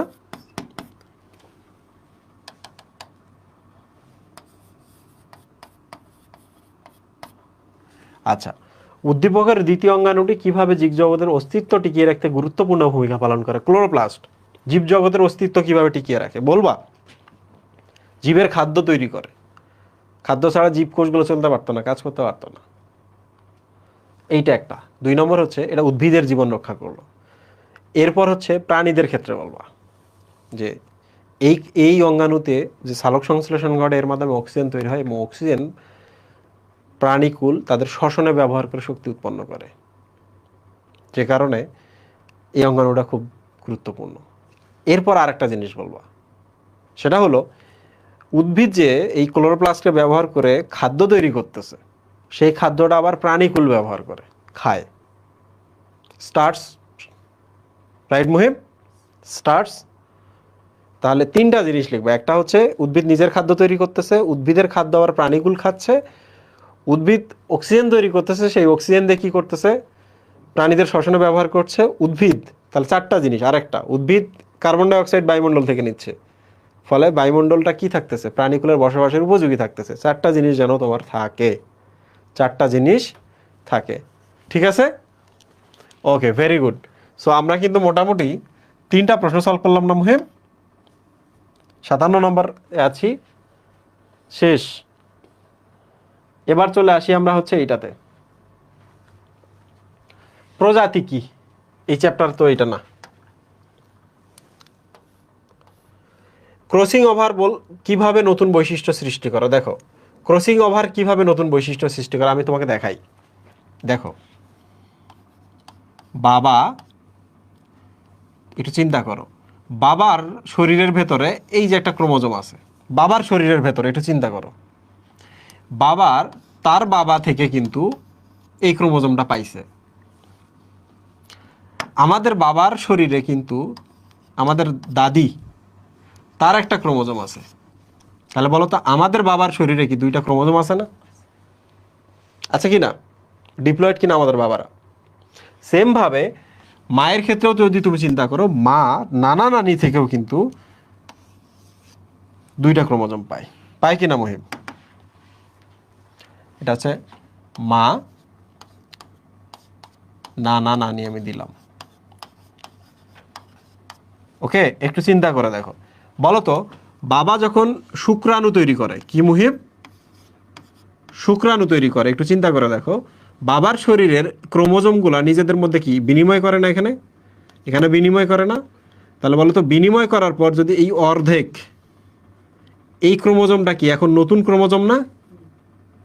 এই যে আমার দাদি, আমার হচ্ছে কি বাবা, যেহেতু আমার দাদির ক্রোমোজোমের একটা অংশ আমার দাদার ক্রোমোজোমের মধ্যে ঢুকে গেল, রাইট? এই ক্রোমোজোমটা কি একটা শুক্রাণু তৈরি করলো, এই ক্রোমোজোমটা ডানের যেটা দাদা থেকে আসা ক্রোমোজোম, এইটার কিছু পোরশন কি আমার এই যে দাদির ক্রোমোজোমটার মধ্যে ঢুকে গেল না? তাহলে এইটা থেকে কিন্তু আরেকটা যদি শুক্রাণু আসে, তাহলে একটু চিন্তা করো তো, এর অংশ যদি এ নেয়, এ চেঞ্জ হইলো না? এর অংশ যদি এ নেয়, চেঞ্জ হইলো না? চেঞ্জ হওয়ার ফলে দেখো একটা চেঞ্জ শুক্রাণু, একটা চেঞ্জ শুক্রাণু পাইলাম কিনা? এরা ডিফারেন্ট শুক্রাণু, বুঝছো মহেব?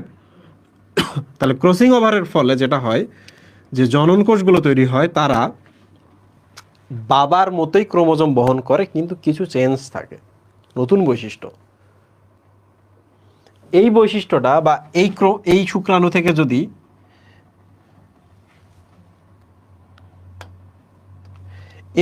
থেকে যদি তুমি জন্ম নাও, পাশাপাশি ডিম্বাণু থেকেও যদি তুমি জন্ম নাও, তাহলে তোমার শরীরে চিন্তা করো, হয়তোবা এই তোমার দাদার ক্রোমোজোমটা তোমার শরীরে আসছে, কিন্তু তোমার দাদির কিছু বংশ থেকে কিছু বৈশিষ্ট্য নিয়ে আসছে। এখানে হয়তোবা তোমার নানার ক্রোমোজোমটা তোমার মায়ের শরীর থেকে ডিম্বাণু হয়ে এখানে আসছে, কিন্তু তোমার নানির বংশ থেকে কিছু বৈশিষ্ট্য নিয়ে চলে আসছে। তাহলে বলো তোমার শরীরে এখন যে ক্রোমোজোমটা, এটা কি তোমার বাপের মতো? না। বেশিরভাগ বাপের মতো, কিন্তু পুরোপুরি না। বেশিরভাগ তোমার মায়ের মতো? না। বেশিরভাগ মায়ের মতো, কিন্তু পুরোপুরি না। ফলে তুমি যে জন্ম নিচ্ছ, তোমার শরীরের ভেতরে কিন্তু নতুন কিছু বৈশিষ্ট্য থাকতেছে। ওই বংশ, ওই বংশ, এই বংশ, এই বংশ, 4 বংশের কিন্তু তুমি ক্রোমোজোম ধারণ করতেছো। 4 বংশের ক্রোমোজোম তুমি যদি ধারণ করো, তুমি তোমার বাবার মতো 99% হইলেও 1% চেঞ্জ থাকবে। দ্যাট ইজ কল্ড স্বতন্ত্র বৈশিষ্ট্য, ইউনিক বৈশিষ্ট্য। তাহলে এইটাই আমরা কিন্তু বলবো যে ক্রসিং ওভারের ফলে আমাদের যে নতুন বৈশিষ্ট্য সৃষ্টি হয়, কিভাবে সৃষ্টি হয়, এই জিনিসগুলো আমরা ব্যাখ্যা করবো। যে ক্রসিং ওভারের সময় জিনের বিনিময় ঘটে, নতুন ধরনের বিন্যাস তৈরি হয়, নতুন বিন্যাস যখন জনন কোষ বা শুক্রাণু ডিম্বাণুর মাধ্যমে নতুন একটা সন্তান জন্ম দেয়, তার মধ্যে অনেকগুলো বংশের জিন চলে আসে, ফলে সে ইউনিক হয়, স্বতন্ত্র বৈশিষ্ট্যের অধিকারী হয়। ঠিক আছে, পূর্বপুরুষ থেকে কমপ্লিটলি আলাদা হয়ে যায়। ওকে, তো বইয়ে যেটা আছে তোমরা ওইটাই লিখবা, বাট আমি তোমাদেরকে কনসেপ্টটা শেখাই দিলাম। সো আমরা ক্রসিং ওভার শেষ করলাম। উদ্দীপকের বি আবরণটির সর্বজন গ্রাহ্য একটি মডেলের চিহ্ন দাও। বি কি মুহিব? উদ্ভিদ কোষে এ বি দুটি আবরণ আছে। উদ্ভিদ কোষে এ আবরণটি মৃত, তার মানে এটা হলো কোষ প্রাচীর, কোষ প্রাচীর। বি আবরণটা হচ্ছে কোষ ঝিল্লি। ঠিক আছে, ঠিক আছে, তো কোষ ঝিল্লি। তাহলে বি অঙ্গাণুটার মডেলের সর্বজন গ্রাহ্য একটা মডেলের ছবি অ্যাড করতে বলছে। তো আমরা এটা একটু দেখি পারি কিনা। সর্বজন গ্রাহ্য মানে কি?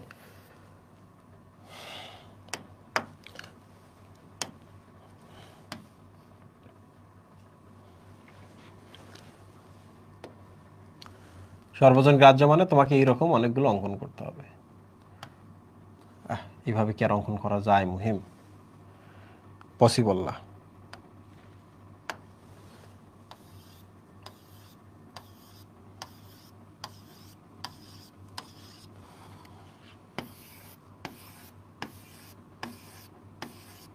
খেলার কি অবস্থা? এখন তোমাকে যেটা করতে হবে, ফ্যাটি অ্যাসিড লেজ, কিন্তু এই ফ্যাটি অ্যাসিড লেজটা একটু বাঁকা করে দিতে হবে। ফ্যাটি অ্যাসিড লেজ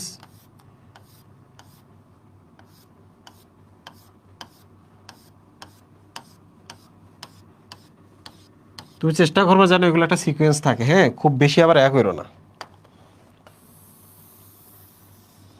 সমান করে ফেললাম আমি।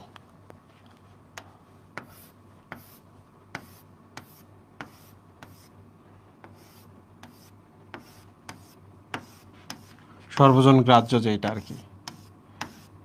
তাহলে আমরা প্রথমে যেটা করব সেটা হলো, এটা ফ্যাটি অ্যাসিড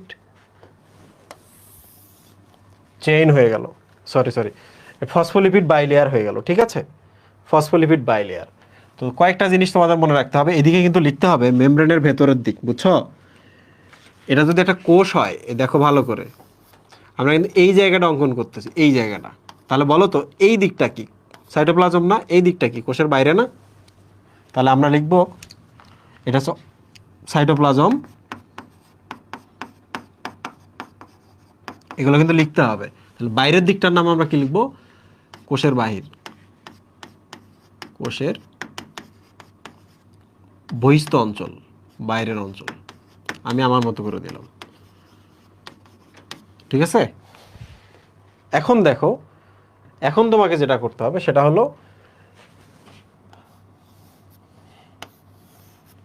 তাহলে এই দুইটা কি বলো তো?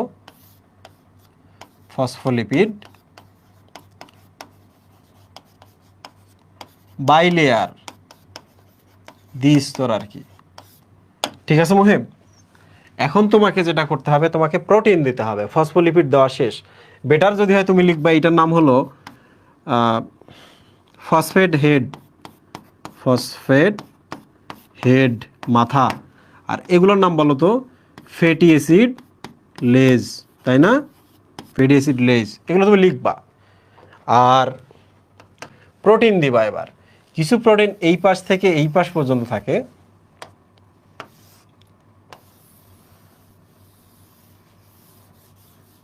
এই পাশ থেকে এই পর্যন্ত থাকে। ঠিক আছে মুহিম, কিছু প্রোটিন থাকে হচ্ছে সারফেস প্রোটিন, বুঝছো? আচ্ছা, বাইরের দিকে দিয়ে দিয়েছে।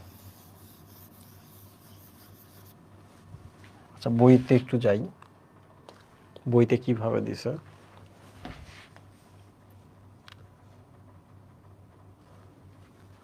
দেখো, কোলেস্টেরল আছে, সারফেস প্রোটিন, এইটা হলো ইন্টিগ্রাল প্রোটিন, এই প্রান্ত থেকে এই প্রান্ত। পেরিফেরাল প্রোটিনটা ভেতরের দিকে দিয়ে দিছে, আর লিপিড সম্পৃক্ত প্রোটিনটা এই জায়গায় দিয়ে দিছে। আচ্ছা যাই হোক, আমি দিয়ে দিচ্ছি। দেখো, এটা হচ্ছে ইন্টিগ্রাল প্রোটিন, এই মাথা থেকে এই মাথা। এইটা হচ্ছে দেখো, এই যে লিপিডগুলোর ভেতরে প্রবেশ করে সে আছে। তাহলে লিপিডের সাথে যুক্ত বা লিপিড অ্যানকর্ড প্রোটিন। আর একটা প্রোটিন আমরা এই দিকে এরকম করে দিয়ে দিই, দেখো এটা সারফেসের মধ্যে আছে, তাই না মুহিম?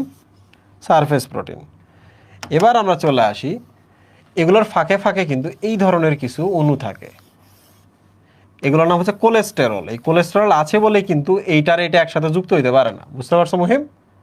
ঠিক আছে, তাহলে আমরা তিনটা জিনিস পেলাম, দেখো এক এক করে আমরা যাই। এক, ফসফোলিপিড বাইলেয়ার পেলাম। দুই, প্রোটিন, তিন ধরনের প্রোটিন পেলাম। চার, ফসফোলিপিড বাইলেয়ার পেলাম এক। দুই নম্বর হচ্ছে তিন ধরনের প্রোটিন পেলাম। দুই, কোলেস্টেরল পেলাম। তিন, এরপরে আরও কিছু বাড়তি আছে, ওটা আমি শেষে দিচ্ছি, আমি একটু লিখে দেই এগুলো, ঠিক আছে? আমি একটু এগুলো লিখে দেই। এটার নাম কি বলো তো? আমি এখানে লিখে দিই পেরিফেরাল প্রোটিন। প্রোটিন, পেরিফেরাল মানে হচ্ছে প্রান্ত বরাবর। এটার নাম হচ্ছে ইন্টিগ্রাল প্রোটিন, ঠিক আছে? তুমি এইভাবে আবার দিও না, তুমি দাগ টেনে টেনে দিবে, ইন্টিগ্রাল প্রোটিন। এইটার নাম হচ্ছে, দেখো এই লিপিডগুলোর সাথে সে নোংর করে আছে, এই জন্য এটাকে বলা হয় লিপিড অ্যানকর্ড প্রোটিন বা লিপিডের সম্পৃক্ত প্রোটিন। লিপিডের সাথে যুক্ত থাকে, সম্পৃক্ত প্রোটিন, ঠিক আছে? দিস ইজ লিপিড সম্পৃক্ত প্রোটিন। এগুলোর নাম কি ছিল বলো তো? এই যে এগুলোর নাম মুহিব, দিস ইজ কোলেস্টেরল, তাই না? কোলেস্টেরল। এবং লাস্ট যেটা, সেটা হচ্ছে গ্লাইকোক্যালিক্স দিতে হবে, বুঝছো? কোষের বাইরে থেকে কেউ আসিয়া কোষের সাথে গায়ে গায়ে লাগবে, সেটা হতে দেওয়া যাবে না। কিছু ঝোপঝাড় এখানে দিতে হবে। এই ঝোপঝাড়ের জন্য সরাসরি কোষের মধ্যে সে ঢুকতে পারবে না। তাহলে ঝোপঝাড়গুলো আমরা কিভাবে, দেখো এখান থেকে কিছু আমরা গ্লুকোজ কিন্তু এরকম, বুঝছো, কিছু আমরা দিয়ে দিলাম। এটা কি লিপিডের সাথে দিছি না মুহিব? প্রোটিনের সাথে আমরা কিছু দিতে পারি। আমি অল্প একটু দিলাম, এগুলো দিয়ে কিন্তু এখানে ভরপুর থাকবে, ঝোপের মতো হয়ে থাকবে, বুঝছো মুহিব? তো এইটার নাম কি বলো তো? এই দুইটা মিলে কি তৈরি হয়েছে? এই দুইটা মিলে তৈরি হয়েছে লিপিড এবং শর্করা। শর্করা মানে হচ্ছে গ্লাইকো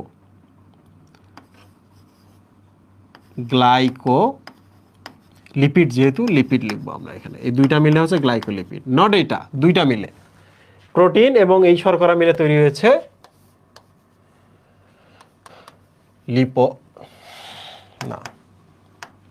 গ্লাইকোপ্রোটিন। শর্করা যেহেতু গ্লাইকো, এটা প্রোটিন, তাহলে গ্লাইকোপ্রোটিন। দুইটা মিলে কি বলতো? গ্লাইকোক্যালিক্স। এই দুইটা আর এই দুইটা মিলে গ্লাইকোক্যালিক্স। ক্যালিক্স শব্দ অর্থ কিন্তু কাভার। গ্যালিক্স শব্দের অর্থ কি? কাভার। তোমরা বলো তো এইটা আর এইটা কি কাভার হিসাবে এখানে আছে না, আবরণ হিসাবে আছে না? এগুলা, এই যে এই জিনিসগুলা অনেকগুলো থাকে, কাভার। ক্যালিক্স শব্দ অর্থ কাভার। তাহলে এগুলো হচ্ছে চিনি, শর্করার কাভার বা চিনির কাভার, ঠিক আছে? কোনো জীবাণু আসলে এগুলোতে ধাক্কা লাগে, বুঝতে পারছো? সো এই ছিল আমাদের। নিচে লিখতে হবে চিত্র লিখতে হবে, সর্বজন গৃহীত, সর্বজন সমাদৃত কোষ ঝিল্লির গঠন। আরো সহজ করে আমরা লিখতে পারি fluid mosaic model. Fluid mosaic model. Please সুন্দর করে পরীক্ষার মধ্যে দিও, মার্ক পাবা, হ্যাঁ? আচ্ছা, এ এবং বি আবরণের মধ্যে বৈসাদৃশ্যের কথা বলছে। তাহলে এখানে তো অলরেডি একটা দেওয়া আছে, কোষ প্রাচীর মৃত, কোষ ঝিল্লি হচ্ছে জীবিত। কোষ ঝিল্লি ফসফোলিপিড দ্বিস্তরী, কোষ প্রাচীর কিন্তু ফসফোলিপিড দ্বিস্তরী নয়। লিখবা এটা সেলুলোজ নির্মিত। কোষ প্রাচীরে লিখবা এখানে কোনো সজীব বিক্রিয়া হয় না, কোষ ঝিল্লিতে লিখবা এখানে বিভিন্ন ধরনের বিক্রিয়া হয়। তারপর লিখবা কোষ প্রাচীর হচ্ছে দৃঢ়, বাট এটা কিন্তু দৃঢ় নয়। এই কথাগুলো কিন্তু লিখবা, বইয়ের মধ্যে সুন্দর করে দেওয়া আছে, বাট আমি বলতেছি কিছু জিনিস। তারপর হচ্ছে কোষ প্রাচীর হচ্ছে 3 স্তরের, বুঝছো? মধ্যপর্দা, প্রাইমারি স্তর, সেকেন্ডারি স্তর, মাঝে মাঝে টার্সিয়ারি স্তর দেখা যায়। আর কোষ ঝিল্লি লিখবা দ্বিস্তরী ফসফোলিপিড, ঠিক আছে? ওকে। আর কোষ প্রাচীরের হচ্ছে অবস্থান কোষ ঝিল্লির বাইরে, ঠিক আছে? আর কোষ ঝিল্লির অবস্থান হচ্ছে সাইটোপ্লাজমের চারপাশ জুড়ে, কোষ প্রাচীরের ভেতরের দিকে। এগুলো সিম্পল জিনিস, আশা করছি এগুলো তোমরা পারবা। তো আমাদের এটাও কিন্তু শেষ। 1963 সালে যৌথভাবে তিনজন বিজ্ঞানী জীববিজ্ঞানের অতি সূক্ষ্ম মলিকুলার অঙ্গাণুর ভৌত মডেল উপস্থাপনের জন্য নোবেল পুরস্কার পান, যা জীবনের যাবতীয় বৈশিষ্ট্য প্রকাশ যখনই আসে তখন এটার নাম হয়ে যায় ডিএনএ। আমি কিন্তু এটা ছবি দেখাবো না, এত সময় নাই। মৌলিক একক হিসাবে গুরুত্বপূর্ণ ভূমিকা পালন করে অপর একটি সূক্ষ্ম অঙ্গাণু যা প্রোটিন সংশ্লেষণে বিশেষ ক্ষেত্রে জেনেটিক বস্তু হিসাবে ব্যবহৃত হয়।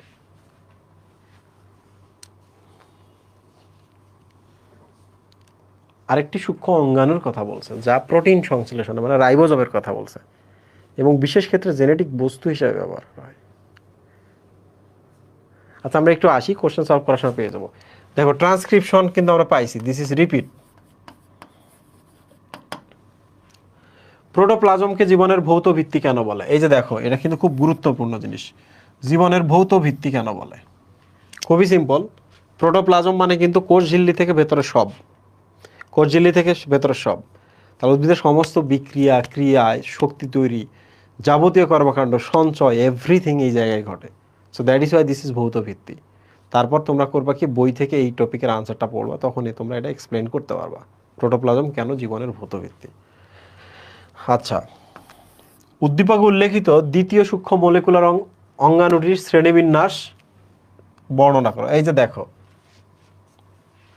তাহলে এটার নাম কিন্তু আরএনএ। শ্রেণীবিন্যাস যখন বলছে, বুঝছো, এটার নাম কিন্তু আরএনএ। কারণ আমরা আরএনএ এর ক্ষেত্রে জানি tRNA, mRNA, tRNA, mRNA, rRNA, minor RNA বা জিআরএনএ, জেনেটিক আরএনএ, এগুলা কিন্তু থাকে।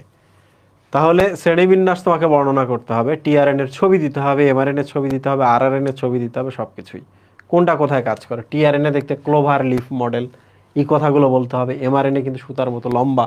আরআরএনএ গুলো হচ্ছে রাইবোজোম তৈরিতে অংশ নেয়। তারপর মাইনর আরএনএ, জিআরএনএ কিন্তু জেনেটিক ম্যাটেরিয়াল হিসেবে কাজ করে। তো তোমরা এই জায়গাটা পড়ে নিবা, ঠিক আছে?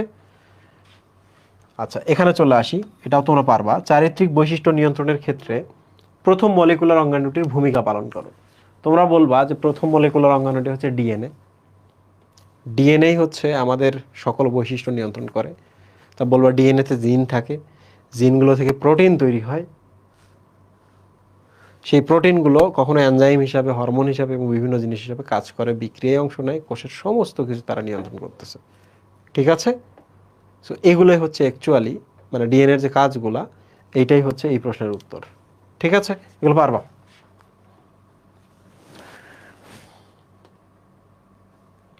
জীবজগতে পিতামাতার বৈশিষ্ট্যগুলো সন্তান সন্ততিতে স্থানান্তরিত হয় একটি জৈব অণুর মাধ্যমে।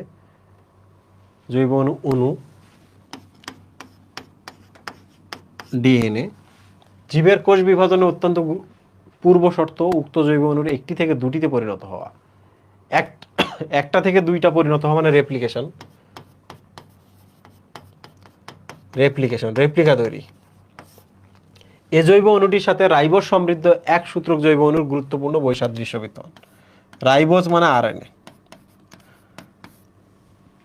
মাইসেলি সহজ কথায় হচ্ছে কোষ প্রাচীরের ক্ষুদ্রতম গাঠনিক উপাদান কে বলা হয় মাইসেলি।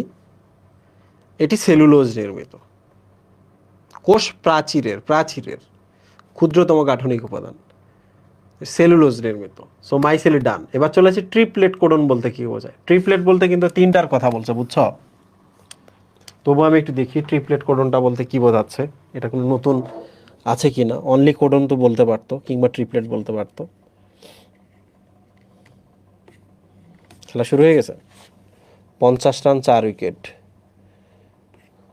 বাপরে। এটা কি বাংলাদেশ? আরে আমি কোথায় ক্লিক করলাম?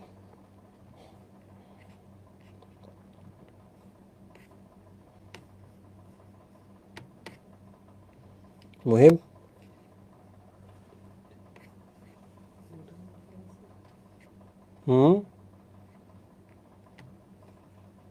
স্কোরবোর্ড ক্লিক করছি না। কোথায়? নিচে এইটা। তানজিদ গেছে 9 রানে, নাজমুল হোসেন শান্ত গেছে 14 রানে, ভালো রান করছে। লিটন দাস গেছে 9 রানে, আরও বেশি ভালো করছে। সাকিব করছে, অনেক খেলছে, আর খেলার দরকার নাই। তৌহিদ হৃদয়, আরে সাবাস। Mahmudullah 1 run 0 run. ঠিক আছে, এত অল্প রানে যদি হারিয়ে যায় তাহলে তো সমস্যা। আচ্ছা, আমরা একটু তালাশে দেখি ট্রিপলেট কোডন কি। ওকে, ট্রিপলেট কোডন বলে কিছু আছে কিনা।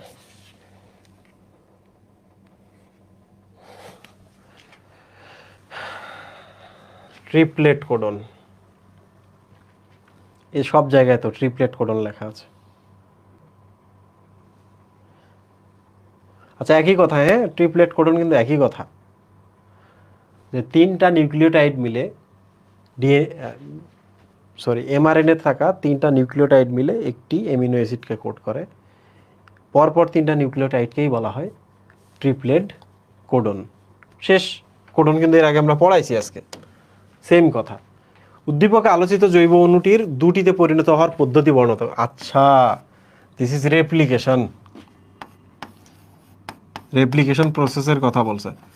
তোমরা কি রেপ্লিকেশন প্রসেসটা দেখতে চাও? এটা কিন্তু আমার হচ্ছে ইউটিউব চ্যানেলে আছে। সো আমি চাই না যে এইটা নিয়ে 1 ঘন্টা তোমাদের জ্ঞান দিতে। সো রেপ্লিকেশনটা তোমরা আমার ইউটিউব চ্যানেলে দেখে নেবা, সেখান থেকে রেপ্লিকেশনটা ডান হবে। মনে রাখবা 2টা প্রসেস পড়বা, রেপ্লিকেশন পড়বা আর হচ্ছে ট্রান্সক্রিপশনটা পড়তে পারো, তাইলেই তোমার পরীক্ষায় একটা না একটা কমন চলে আসবে। শেষ বাক্যটির যথার্থতা বিশ্লেষণ করো। ও আচ্ছা, ডিএনএ এবং আরএনএর মধ্যে পার্থক্য। ডিএনএ এবং আরএনএর মধ্যে পার্থক্য শেষ। ভার্সেস আরএনএ কি হতে পারে এখানে বলো তো? এটা ডিঅক্সি রাইবোনিউক্লিক অ্যাসিড, ওটা রাইবোনিউক্লিক অ্যাসিড। এইটাতে হচ্ছে ডিঅক্সি রাইবোজ থাকে, ওটাতে রাইবোজ থাকে, তাই না? এটা দ্বিসূত্রক হয়, ওটা একসূত্রক হয়। ডিএনএ থাকে নিউক্লিয়াসের ভেতরে, আরএনএ নিউক্লিয়াসের ভেতরে এবং সাইটোপ্লাজমে থাকে। ডিএনএর কাজ হচ্ছে বৈশিষ্ট্য ধারণ করা, আরএনএর কাজ হচ্ছে বিভিন্ন সময় বিভিন্ন, যেমন টিআরএনএ এমিনো অ্যাসিড নিয়ে আসে, আরআরএনএ রাইবোজোম তৈরি করে, এমআরএনএ হচ্ছে প্রোটিন তৈরি করে রাইবোজোমে। আর কি লিখতে পারো এখান থেকে? আর দ্যাটস এনাফ। ডিএনএতে যে কোনো ধরনের পরিবর্তন হলে তাকে মিউটেশন বলা হয়, আরএনএর ক্ষেত্রে মিউটেশন ঘটে না, বা মিউটেশন ব্যাপারটা আরএনএর সাথে রিলেটেড না। সো ডিএনএ এবং আরএনএর মধ্যে পার্থক্যটা লিখে ফেলবা। লাস্ট কোশ্চেন, এরপর আমরা এমসিকিউ সলভ করো। দেখো জিন কি, এটা আরেকবার আসছে। So this is repeat. প্রথম প্রশ্নে আমরা আজকে পড়িয়েছি। মাইটোকন্ড্রিয়াকে শক্তি ঘর কেন বলা, এটাও তুমি পারবা। মাইটোকন্ড্রিয়ায় হচ্ছে কি হয় বলতো? ক্রেবস চক্র ঘটে। ক্রেবস চক্রের মাধ্যমে প্রচুর পরিমাণে এটিপি, NADH2 এবং FADH2 উৎপন্ন হয়। এগুলো কি হয়? ইটিএসে গিয়ে, মাইটোকন্ড্রিয়ার ইটিএসে গিয়ে শক্তি উৎপন্ন করে। তো এগুলো পারবা তোমরা। উদ্দীপকের এ থেকে বি তৈরির প্রক্রিয়া বর্ণনা করো। এ থেকে বি, দেখছো আগে ছিল কি মুহেব? ট্রান্সক্রিপশন, আগে ছিল replication. So this is transcription. এই দুইটাই আবার ইউটিউবে আছে। এই দুইটা প্রসেস আমি পড়াবো না, পড়াইতে গেলে অনেক সময় লাগবে। সো ট্রান্সক্রিপশন প্রসেসটা এখানে ব্যাখ্যা করতে হবে, ঠিক আছে? তো কয়েকটা জিনিস খুব ভালো করে মনে রাখবা, কয়েকটা জিনিস ট্রান্সক্রিপশন এবং রেপ্লিকেশনের ক্ষেত্রে ভালো করে মনে রাখবা। আমি শুধু একটু বলি, তোমরা শোনো। কোনটাতে প্রাইমার প্রাইমেজ লাগে এটা একটু খেয়াল করে দেখবা, ঠিক আছে? কোনটাতে হচ্ছে ডিএনএ পলিমারেজ লাগে আর কোনটাতে আরএনএ পলিমারেজ লাগে, এইটা একটু ভালো করে খেয়াল করে দেখবা, ঠিক আছে? তো এই জায়গাগুলো যেন উল্টাপাল্টা না হয়ে যায়, ছোট ছোট জিনিসগুলো একটু খেয়াল রাখবা। আচ্ছা, উদ্দীপকের এ থেকে বি তৈরির প্রক্রিয়াটিতে প্রোটিন উৎপাদনের জন্য গুরুত্বপূর্ণ কেন? খুব সহজ কথা। এ হচ্ছে ডিএনএতে তথ্য থাকে যেটি এমআরএনএ তৈরির মাধ্যমে রাইবোজোমে যায়, গিয়ে প্রোটিন তৈরি হয়। যদি ডিএনএ থেকে আমরা এমআরএনএ তৈরি না করতে পারতাম, ডিএনএর তথ্যগুলো আমরা আরএনএতে নিয়ে আসতে পারতাম না। যদি তথ্য না নিয়ে আসতে পারতাম তাহলে এইটি কি করতে পারতো না? কোনো প্রোটিন তৈরিতে অংশ নিতে পারতো না। এজন্যই কিন্তু আমাদের ডিএনএ থেকে এমআরএনএ তৈরি করতে হবে। এখানে আরেকটা গুরুত্বপূর্ণ কথা আছে, ডিএনএ নিজে কখনো রাইবোজোমে যায় না। ডিএনএ নিজে কখনো রাইবোজোমে গিয়ে প্রোটিন তৈরিতে অংশ নেয় না, এজন্য তাকে একটি মধ্যস্থতাকারী অণু লাগে। ডিএনএ এমআরএনএ তৈরি করে তাকে রাইবোজোমে পাঠায়। বুঝতে পারছো? বুঝতে পারছো তোমরা এটা? সো আশা করছি তোমরা পারবা। এখন আমরা চলে আসি এমসিকিউ সলভে।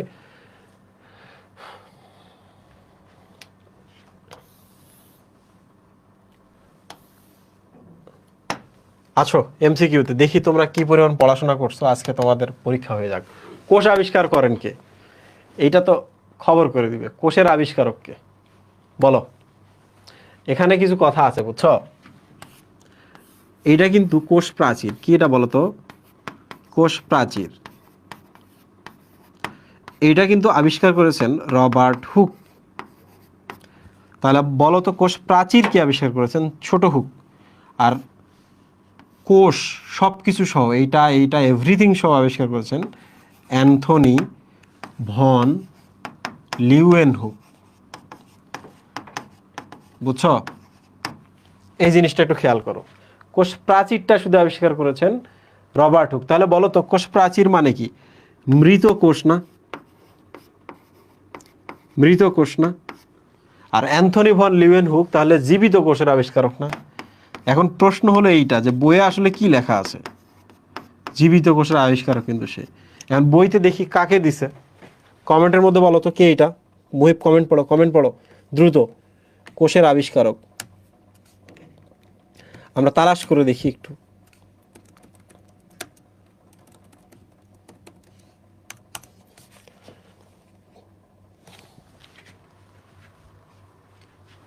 কোষের আবিষ্কারক, আরে ও আচ্ছা, এর কেমিস্ট্রিতে তো আছে কোষ। আমরা একটু করি, ফিল্টার করি। ফার্স্ট পেপার যাই হচ্ছে আবুল হাসান স্যারে। দেখছো এখানে কিন্তু আমরা ফিল্টার অপশনে গেলে তুমি কিন্তু বুঝতে পারবা কোন বইয়ের কত পৃষ্ঠা আমরা এইটার মধ্যে অ্যাড করছি। দেখছো কেমিস্ট্রি সেকেন্ড পেপারের 12,000 12,500 পৃষ্ঠা আছে। 12,500 পৃষ্ঠা শুধু কেমিস্ট্রি সেকেন্ড পেপার থেকে আছে। 12,500 পৃষ্ঠা শুধু হায়ার ম্যাথ থেকে আছে। কি পরিমাণ প্রশ্ন! তাহলে কেমিস্ট্রি 2 পেপার মিলিয়ে দেখো, এখানে 12,270, 10,653, তাহলে 10 10 20 22 23,000 পৃষ্ঠা। কেমিস্ট্রিতে শুধু 23,000 পৃষ্ঠা। আচ্ছা এটা দেখি, গাজী আজমলের জায়গা আছে আবুল হাসান। আবুল হাসানের 373 পৃষ্ঠার ইনফরমেশন আছে। চ্যাপ্টার হচ্ছে কি মুহিব? কোষ ও এর গঠন। ফিল্টার 5টা পেজ আসছে আর কি। তাহলে এখানে আমরা কোষের আবিষ্কারকটা আশা করছি পেয়ে যাব।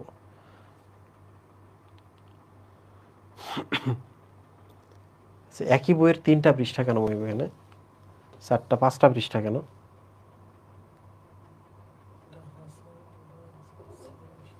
কাহিনী কি? আচ্ছা এই জায়গাটাতে আছে কিনা অনুমোদন কার্ডে সিভিল সেকশন।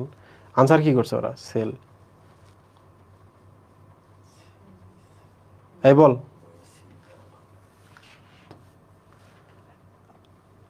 অন্য বই থেকে দেখি। আবুল হাসান বাদ দেই, আব্দুল আলিম স্যার দেখি।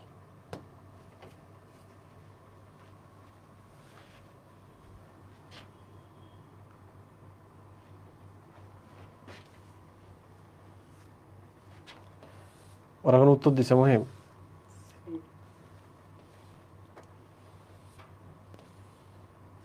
তাই বলে কোষের আবিষ্কারক দিবে না?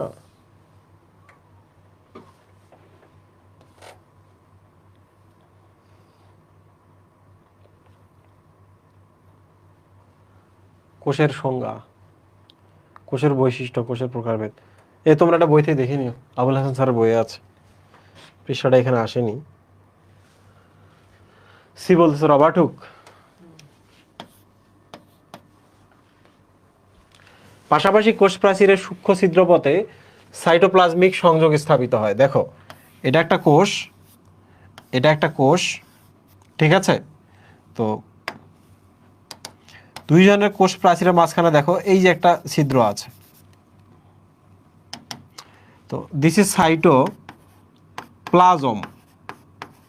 তাহলে এটাও কি বলো তো? সাইটোপ্লাজম, ঠিক আছে? তা বলো তো এই প্লাজমে বা সাইটোপ্লাজমে এই ছিদ্রটার মাধ্যমে কানেক্টেড না? বন্ধন তৈরি হয়েছে না নিজেদের মধ্যে সম্পর্ক? তাহলে এটাকে বলা হয় প্লাজম, মানে দুইটার সাইটোপ্লাজমের সাথে বন্ধন। ডেজমো মানে হচ্ছে বন্ধন। তাহলে বলো তো কি নাম হবে? এর সাইটোপ্লাজম মানে প্লাজম বন্ধন, বন্ধন মানে হচ্ছে ডেজমো, ডেজমো মানে বন্ড। তাহলে নাম কি হবে? প্লাজমোডেজমাটা, তাই না? তাহলে এই প্রশ্নটা কিন্তু আসতে পারে। কোষ গহ্বরের চারপাশে যে পাতলা আবরণ থাকে তাকে আমরা কি বলি? এটার নাম হলো টনোপ্লাস্ট। এই জিনিসটা মনে রাখবা খুব ভালো করে, হ্যাঁ। এটা যে কোষ হয়, এটা হচ্ছে গহ্বর, ঠিক আছে? এই জায়গাটার নাম হচ্ছে গহ্বর। তাহলে বলো তো, এই যে মেমব্রেনটা তোমরা দেখতে পাচ্ছ, এইটা এ কি প্রচন্ড একটা চাপ খাচ্ছে না এদিক থেকে? প্রচন্ড একটা প্রেশারের মধ্যে আছে না? প্রেশারটা থাকার পরও তাকে ভেতরে গহ্বরটা ঠিকঠাক রাখতে হচ্ছে না, যে জায়গাটা যেন থাকতে পারে। তাহলে এই চাপটার নাম কিন্তু টেনশন। টেনশন মানে কি বলো তো? চাপ। তাহলে এই জিনিসটা দেখো ভালো করে, সাইটোপ্লাজমের চাপ পায়, সাইটোপ্লাজম, বুঝছো? সাইটোপ্লাজমের চাপের মধ্যে সবসময় থাকে, এই জন্য এটাকে বলা হয় টেনশন থেকে টনো, সাইটোপ্লাজম থেকে প্লাস্ট, টনোপ্লাস্ট, টনোপ্লাস্ট। ডান? আচ্ছা, তাহলে এই জিনিসটা আসতে পারে। টনোপ্লাস্ট কি বলবা? কোষ গহ্বরের আবরণকে বলা টনোপ্লাস্ট। এটি সাইটোপ্লাজমের প্রচন্ড চাপের মধ্যেও অবিকৃত থাকে, এই জন্য এর নাম হচ্ছে টনোপ্লাস্ট। বদ্ধ পর্দায় অধিক পরিমাণে কি থাকে? তাহলে আমি এখন তোমাদের শেখাবো, এটা কিন্তু কোষ প্রাচীর থেকে আসছে। এখন আমি একটা ট্রিক শেখাবো, যেটা মনে রাখতে হবে, ঠিক আছে? কোষ প্রাচীর, তাহলে মনে রাখবা এটা হচ্ছে মধ্য পর্দা। কোথায় কি থাকে আমি তোমাদের শেখাচ্ছি।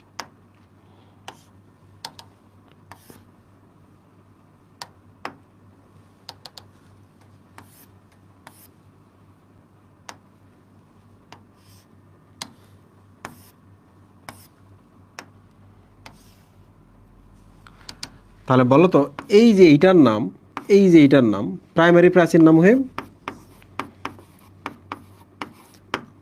আমি শেখাবো যে কিভাবে এগুলো মনে রাখতে হয়। তাহলে বলো তো, এইটার নাম কি? সেকেন্ডারি প্রাচীর না?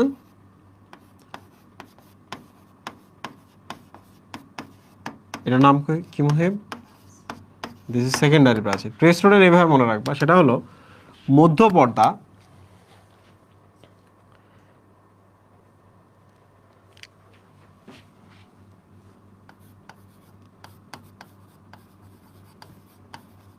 পেকটিক অ্যাসিড প্লাস ফ্রাগমোপ্লাস্ট, এই দুইটা দ্বারা তৈরি হয়, ঠিক আছে? এই দুইটা দ্বারা তৈরি হয়। তাহলে যারা মাঝখানে থাকে, মাঝে থাকে পাপিরা, এভাবে মনে রাখবা, পা ফি রা, এইভাবে পা ফি রা। তাহলে বলো তো, পাতে পেকটিক অ্যাসিড, ফিতে হচ্ছে ফ্রাগমোপ্লাস্ট, ঠিক আছে? বুঝছো?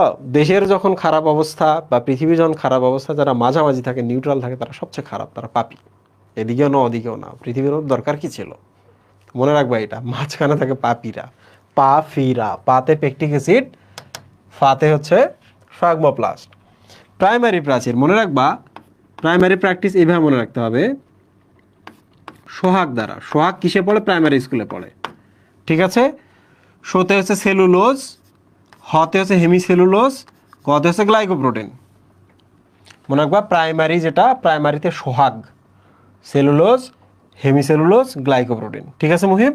তাহলে সেকেন্ডারি প্রাচীর যেটা, মনে রাখবা বউয়ের পরেই কিন্তু শালি। বউয়ের পরে কি মুহিব? তোমার শালি আছে? নাই।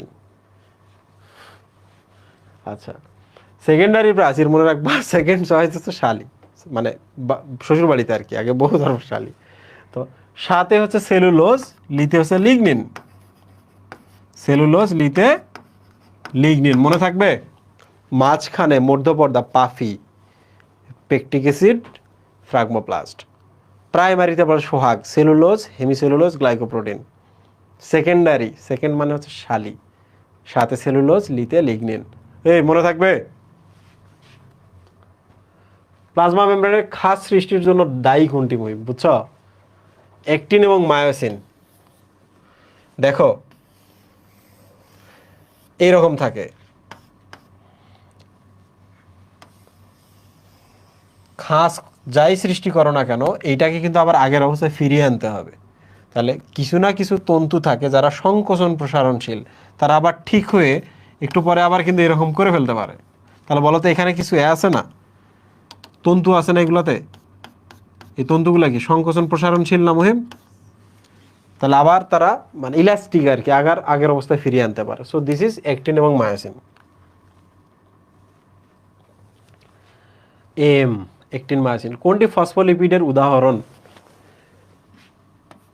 কিউটিন না, টারপিন না, এগুলো সব লিপিড। লেসিথিনটা হচ্ছে ফসফোলিপিড। তাহলে এইটা হচ্ছে উত্তর। মনে রাখবা, আমি তোমাদের একটা ট্রিক শেখাই যে সবসময় মনে রাখবা, গ্লিসারল যোগ, আরো সহজ করে লিখি, এইভাবে মনে রাখবা, লিপিড। ঠিক আছে, লিপিড মানে হলো গ্লিসারল যোগ ফ্যাটি অ্যাসিড। ঠিক আছে, এবার চলে আসি আমরা ফসফোলিপিড। ঠিক আছে মুহিম, ফসফোলিপিড মানে হলো লিপিড তো আছেই, এই যে লিপিড মানে কি, গ্লিসারল ফ্যাটি অ্যাসিড। তাহলে বলো তো লিপিডের জন্য কি, গ্লিসারল এবং ফ্যাটি অ্যাসিড আমি লিখবো না, সাথে আমি কি অ্যাড করব, এই ফসফোর জন্য ফসফেট, ফসফরিক অ্যাসিড যোগ করব। ঠিক কি না বলো, লিপিড আর ফসফরিক অ্যাসিড, তাহলে ফসফোলিপিড। ঠিক আছে মুহিম, এবার চলে আসি আমরা লেসিথিন। ঠিক আছে, লেসিথিন কিন্তু আবার মনে রাখবা, লেসিথিন শুধু কি, গ্লিসারল যোগ ফ্যাটি অ্যাসিড যোগ ফসফরিক অ্যাসিড, আরও একটা জিনিস অ্যাড হবে, কোলিন। পরিপাক চ্যাপ্টারটা যখন পড়বা তখন দেখবা লেখা আছে যে লেসিথিন হচ্ছে ভেঙে পরিপাক হয়ে কিন্তু এগুলো উৎপন্ন হয়, ফসফোলিপিড ভেঙে এগুলো উৎপন্ন হয়, সরল লিপিড ভেঙে এগুলো উৎপন্ন হয়। তাহলে তোমরা আমাকে বলো তো, উপরের প্রশ্ন থেকে ফসফোলিপিড এবং লেসিথিনকে কি কাছাকাছি ভাবা যায় কিনা? কারণ লেসিথিনের মধ্যে তো এই যে ফসফোলিপিড পোরশনটা আছে না? তাহলে লেসিথিন। জীবনের ভৌত ভিত্তি কি? প্রোটোপ্লাজম। এই প্রশ্নটা আসছিল তাই না, আমরা যখন সলভ করতেছিলাম যে প্রোটোপ্লাজমে সকল ঘটনা ঘটে, শক্তি উৎপন্ন, বিক্রিয়া, খাদ্য সঞ্চয়, এভরিথিং। কোনটি সাইটোপ্লাজমীয় নির্জীব বস্তু? লাইসোসোম সজীব। সজীব কেন আমি একটু বলতেছি, সজীব, রাইবোজোম এটা সজীব কেন জানো? এগুলোতে বিক্রিয়া হয়, খেয়াল করো, এগুলোতে বিক্রিয়া হয়, এটাতে বিক্রিয়া হয় রাইবোজোমের ভেতরে। মনে রাখবা, বিক্রিয়া মানেই হচ্ছে জীবন।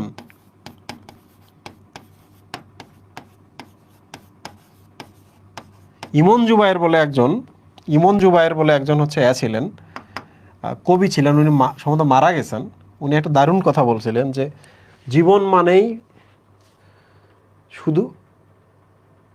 মানে শুধুই যদি প্রাণ রসায়ন, জ্যোৎস্না রাতে অবাক কেন আমার নয়ন, এই ধরনের একটা কথা ছিল। জীবন মানে শুধুই যদি প্রাণ রসায়ন, জ্যোৎস্না রাতে অবাক কেন আমার নয়ন, এই ধরনের একটা ওনার লাইন ছিল। মানে জীবন মানে অ্যাকচুয়ালি প্রাণ রসায়ন বা বিক্রিয়া, বুঝতে পারছো?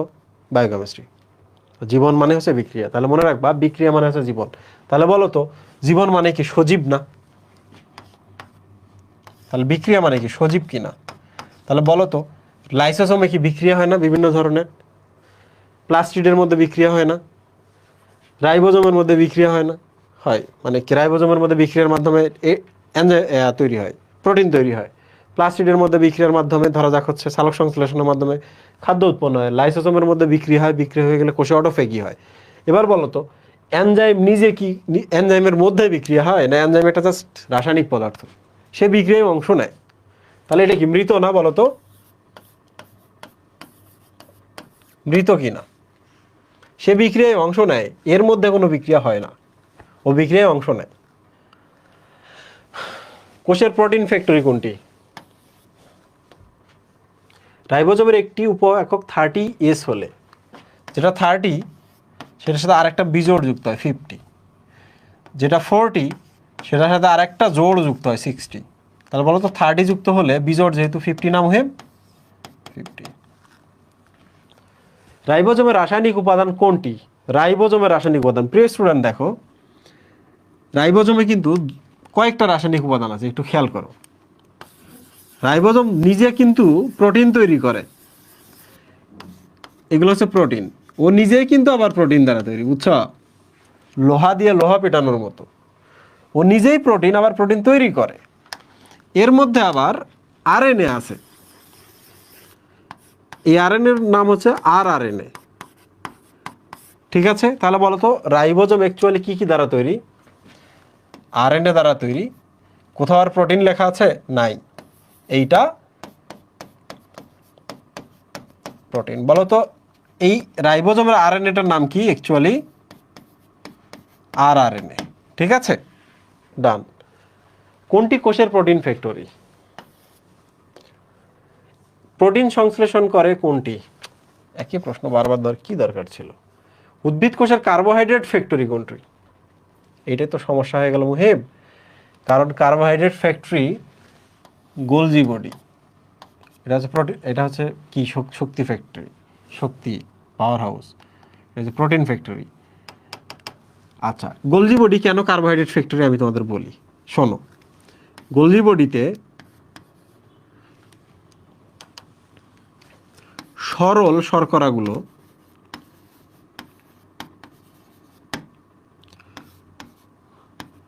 শর্করাগুলো জটিল শর্করায় পরিণত হয়, বুঝছো? তাহলে বলো তো তুলা এনে যদি আমি শার্ট বানাই, তুলা দিয়ে যদি আমি শার্ট বানাই গার্মেন্টসে, তাই না? তাহলে সরল তুলা থেকে জটিল শার্ট তৈরি হলো না? তাহলে আমি এটাকে কি সুতার ফ্যাক্টরি বলতে পারি না? পারি।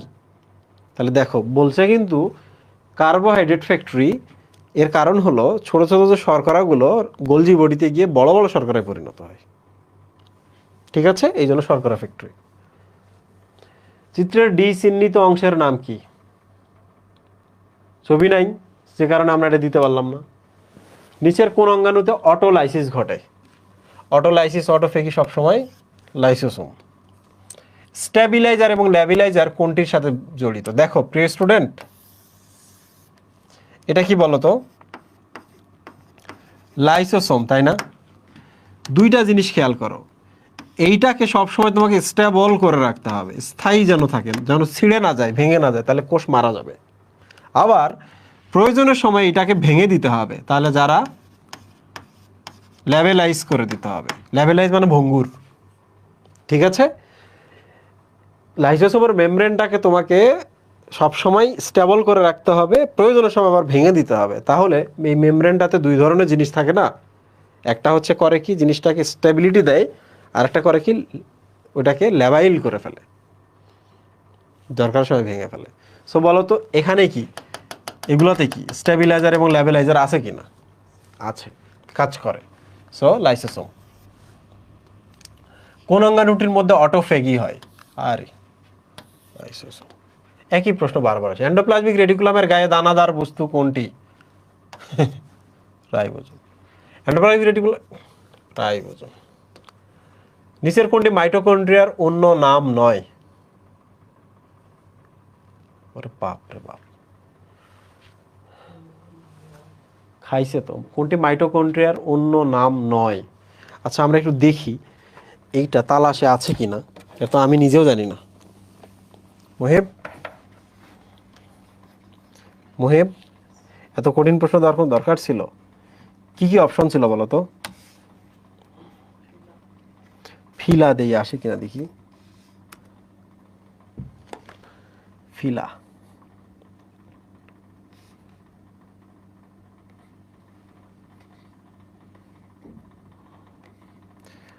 কোষ ও কোষের গঠন। দেখি আব্দুল আলিম স্যারের হচ্ছে কোষ ও কোষের গঠন, এখানেই থাকতে পারে। আচ্ছা ফিলামেন্ট থেকে ফিলা কথাটা এখানে আসছে, একটু সময় লাগবে এগুলো দেখতে।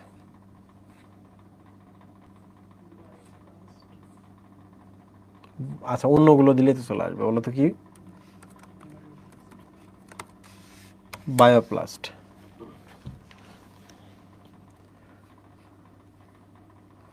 আরে খাইছে আবুল হাসান স্যার। এই যে দেখো লেকচার পাবলিকেশনের একটা পেজ চলে আসে, দেখি লেকচার পাবলিকেশন বেশ ভালো কিন্তু। মাইটোকন্ড্রিয়ার নামকরণ, বায়োপ্লাস্ট। হ্যাঁ বায়োপ্লাস্ট একটা নাম। আর কিছু আছে এখানে, ইলেকট্রোসোম নামেও নামকরণ করা হয়েছে। তাহলে আমরা একটু আসি আমাদের,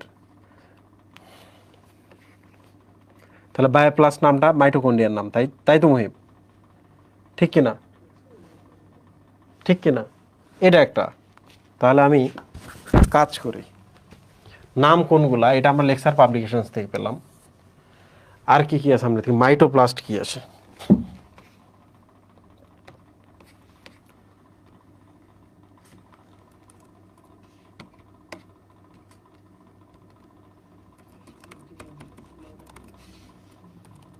কি হয়েছে?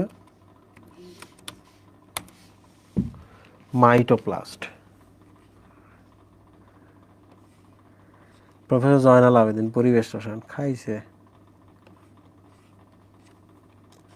কোথায় আছে কে জানে। আর আরেকটা কি ছিল মহিম, ওরা কোনো কমেন্ট করছে? সার্কোসোম, ওরা কি বলতেছে? তুমি কথা কইতে পারো না কেন?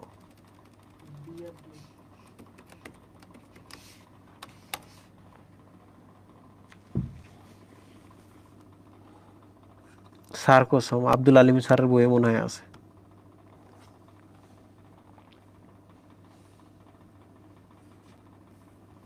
এই আছে তো, এখানে আছে, ফিলা আছে, তাই না? সার্কোসোম আছে, এই দেখো ফিলা এবং সার্কোসোম এখানে লেখা আছে, সার্কোসোম এবং ফিলা, সার্কোসোম ফিলা। সো এইটা না, মাইটোপ্লাস্ট। ওকে, থ্যাংক ইউ, থ্যাংক ইউ, তোমরা তো আগেই ধরে ফেলছো। ডিএনএ ধারণকারী অঙ্গ কোনটি? তোমরা একটা জিনিস মনে রাখবা, ডিএনএ কোথায় কোথায় থাকে। কোষে ডিএনএ থাকে, এটা সবাই জানো। অঙ্গাণুর মধ্যে এটার নাম হচ্ছে ক্লোরোপ্লাস্ট আর এটার নাম হচ্ছে মাইটোকন্ড্রিয়া।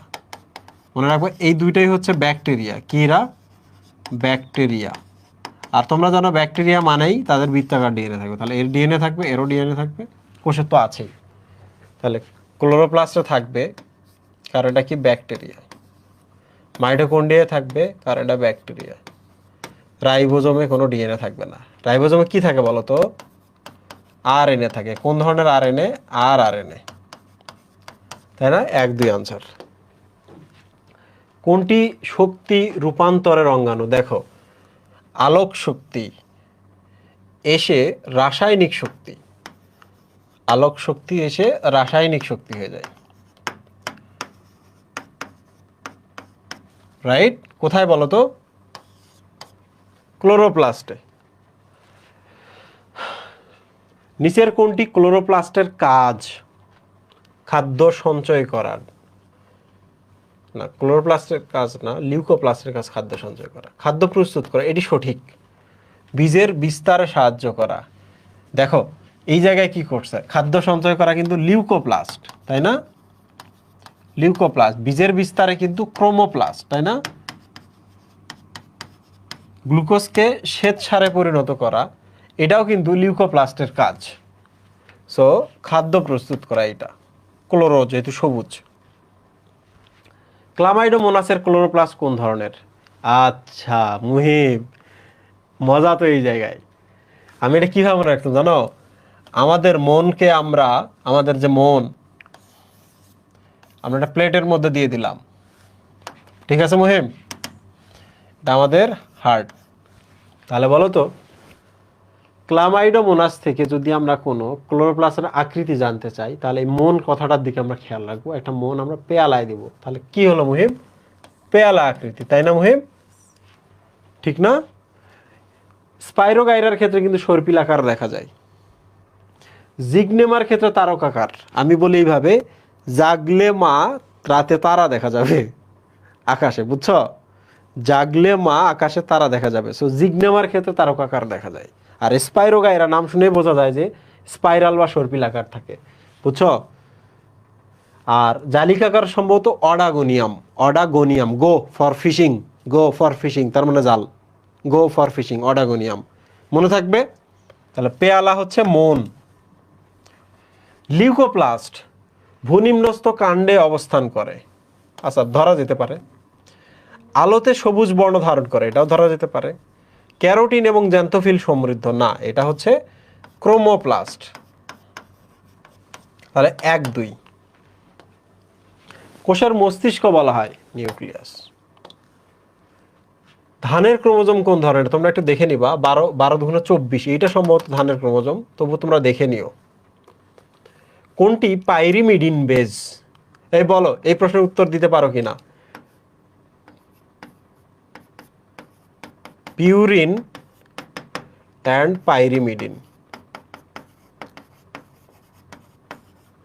পারো কিনা বলো তো, এটা উত্তর দিচ্ছে তারা, বলো। পিউরিন এবং পাইরিমিডিন। ধান যদি 24 হয়, এভাবে মনে রাখবা যে ধান আমরা 12 মাসে খাই, তাই না? ধান থেকে ভাত 12 মাসে খাই, দিনে 2 বেলা খাই, 24। সাইটোসিন এবং ইউরাসিল, আচ্ছা কিছু একটা দেখে নেবা, পিউরিন এবং পাইরিমিডিন। যেটার নাম ছোট সেটা বেশি, যেটার নাম বড় সেটা কম, মনে থাকবে। আচ্ছা, কোড AUG কোন অ্যামিনো অ্যাসিড নির্দেশ করে? মনে রাখবা AUG কিন্তু স্টার্ট কোডন, AUG এটা কিন্তু অগমেন্ট করে, বুঝছো? স্টার্ট কোডন সবসময় মিথিওনিনকে টার্গেট করে, মিথিওনিন, কারণ দিস ইজ স্টার্ট কোডন। এগুলা মনে রাখার দরকার নাই, স্টার্ট কোডন এবং স্টপ কোডনটা শুধু মনে রাখলেই হয়, মেথিওনিন। নিউক্লিয়াস উদ্ভিদ কোষের কেন্দ্রে থাকে, না, একটু পেরিফেরির দিকে থাকে। উদ্ভিদ কোষে তো কোষ গহ্বর থাকে। কোষ বিভাজন নিয়ন্ত্রণ করে, ডেফিনেটলি নিউক্লিয়াসই কোষ বিভাজন নিয়ন্ত্রণ করে। mRNA উৎপন্ন করে, এটিও সঠিক। তো এই প্রবলেমটার জন্যই কিন্তু আনসার এইটা এবং এইটা, বুঝছো? উদ্ভিদ কোষ যদি এখানে কোষ গহ্বর থাকে, তাহলে নিউক্লিয়াসটা এক সাইডে থাকে, তাই না মুহিব? ডিএনএ এর মনোমারকে কি বলা হয়? ডিএনএ বলো আরএনএ বলো, তার মনোমারকে সবসময় নিউক্লিওটাইড বলা হয়। সো রাইবো নিউক্লিওটাইড কিন্তু আরএনএ থাকে, এটা ভুল। ডিএনএ নিজের নাম হচ্ছে নিউক্লিক অ্যাসিড, এটা ভুল। পলিরাইবোজোম সবগুলোকে বলতেছে ডিঅক্সি রাইবো নিউক্লিওটাইড, এটা ঠিক আছে। যে নিউক্লিওটাইডগুলো ডিঅক্সি রাইবোজ সুগার বহন করে।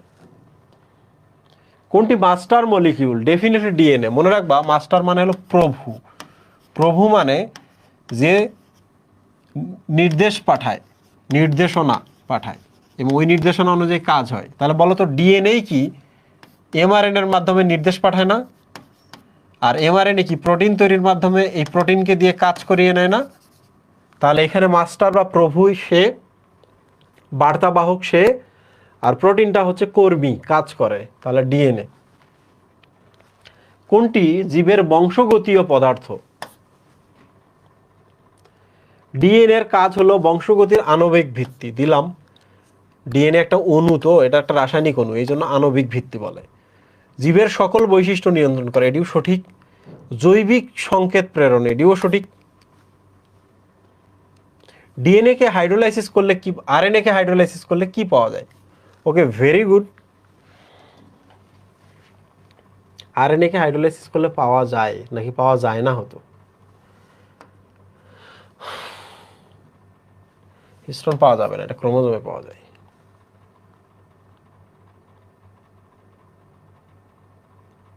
এটার উত্তর কি?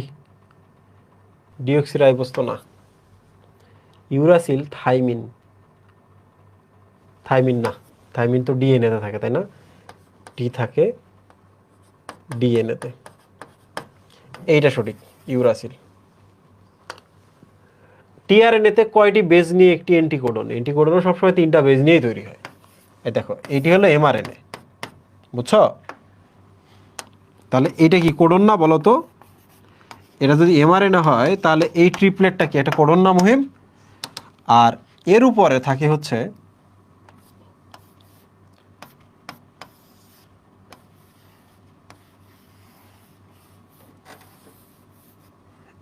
এই যে দেখো, এই জায়গাটাকে বলা হয় অ্যান্টিকোডন, সেম,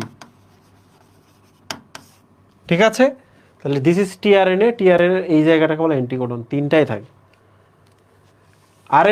আরএনএতে থাইমিনের পরিবর্তন নিজের কোনটি থাকে? টি এর পরিবর্তে ডেফিনেটলি ইউ থাকে, ইউরাসিল। ডিএনএ অণুর প্যাচ খুলতে সাহায্য করে কোনটি? লাইগেজ জোড়া লাগায়, আইসোমারেজ সেম জিনিস তৈরি করে, পলিমারেজ বৃদ্ধি করে, হেলিকেজ হেলিক্স খোলে, হেলিক্স খোলে, তাই না? এই যে ডাবল হেলিক্সটাকে যদি এরকম করে আমরা দেখি, তাহলে হেলিকেজ হলো এই যে এটা, বুঝছো? ও যত যায় এটা ভেঙে ফেলে, খুলে ফেলে, প্যাচটা খুলে ফেলে। ডিএনএ খণ্ডকে জোড়া লাগানোর জন্য কোনটি ব্যবহার হয়? জোড়া মানে হচ্ছে লাইগেশন, সো লাইগেজ। ডিএনএ থেকে এমআরএনএ তৈরির প্রক্রিয়া বলো। ট্রান্সফার করে না তথ্য, তাহলে ট্রান্স কথাটাতে শুরু হবে, ট্রান্সক্রিপশন। এই যে দেখো, আরএনএ থেকে প্রোটিন তৈরির প্রক্রিয়া, এটা বুঝি না, এটা বুঝি। ভাষা অন্তর, ভাষান্তর কে করে? ট্রান্সলেশন। নিচের কোনটি দ্বারা ট্রান্সলেশন শুরু হয়? নিচের কোনটি দ্বারা? ডেফিনেটলি মেথিওনিন দ্বারা শুরু হয়, কারণ আমরা জানি স্টার্ট কোডন এইউজি, এইউজি সবসময় মেথিনিন কোড করে। সমাপ্তি কোডন নির্দেশ করে না কোনটি? মনে রাখবা, সমাপ্তি কোডন মানে হলো উয়া, উগা, ওয়াগ, ঠিক আছে? ঠিক আছে, উয়া, উগা, ওয়াগ, এগুলো হচ্ছে সমাপ্তি কোডন। উগা, ওয়াগ, উয়া, সো এইটা রাইট। জীবকোষের প্রোটিন গঠনকারী অ্যামাইনো অ্যাসিড কতটি? প্রোটিন গঠনকারী অ্যামাইনো অ্যাসিড তো হচ্ছে জীবদের প্রোটিন গঠনকারী অ্যামাইনো অ্যাসিড, আমরা তো হাই অর্ছি, হোমোসেরিন, অরনিথিন, সাইটোলিনের নাম শুনেছি, সম্ভবত 20টা প্রোটিন গঠনকারী,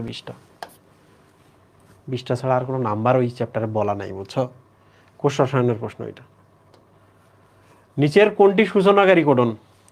অগমেন্টেশন মনে রাখবা সবসময়, এইউজি, অগমেন্টেশন মনে রাখবা। এরা ওই স্টার্ট কোডন বা সূচনাকারী কোডন হিসেবে কাজ করে। জেনেটিক কোডে কয়টি নাইট্রোজেন বেস থাকে? জেনেটিক কোড মানে কি? 3টা, তাই না মুহিব? 3টা নিউক্লিওটাইড, তাহলে এখানে nitrogen base, nitrogen base, nitrogen base, একটা একটা করে, ঠিক আছে? 3টা।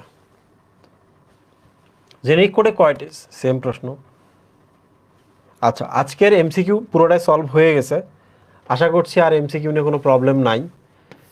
তো তোমরা কি খেয়াল করছো যে এমসিকিউ সিকিউ সব কিছু মোটামুটি বেশ সহজ? ডান? বলো যারা লাইভে ছিলা, কিছু না কিছু শিখছো কিনা? মনে রাখবা যে এই টপিকগুলো তুমি যদি কাভার করো, তোমার 80% কাভার হয়ে যাবে, 90% কাভার হয়ে যাবে। আলটিমেটলি এগুলোই আসে, এক বোর্ডের প্রশ্ন আরেক বোর্ডে। তোমরা দেখো না, আমি সলভ করার সময় বারবার দেখি আমরা রিপিট হইতেছে। এক যে প্রোটিন ফ্যাক্টরি নিয়ে যে কত প্রশ্ন। শোনো, এই চ্যাপ্টারে কি কি দেখবা আমি একটা ছোট সংক্ষিপ্ত হচ্ছে সাজেশন দিয়ে দিই। বড় বড় যেগুলো খুব গুরুত্বপূর্ণ, এগুলো অন্তত তোমরা পড়বা।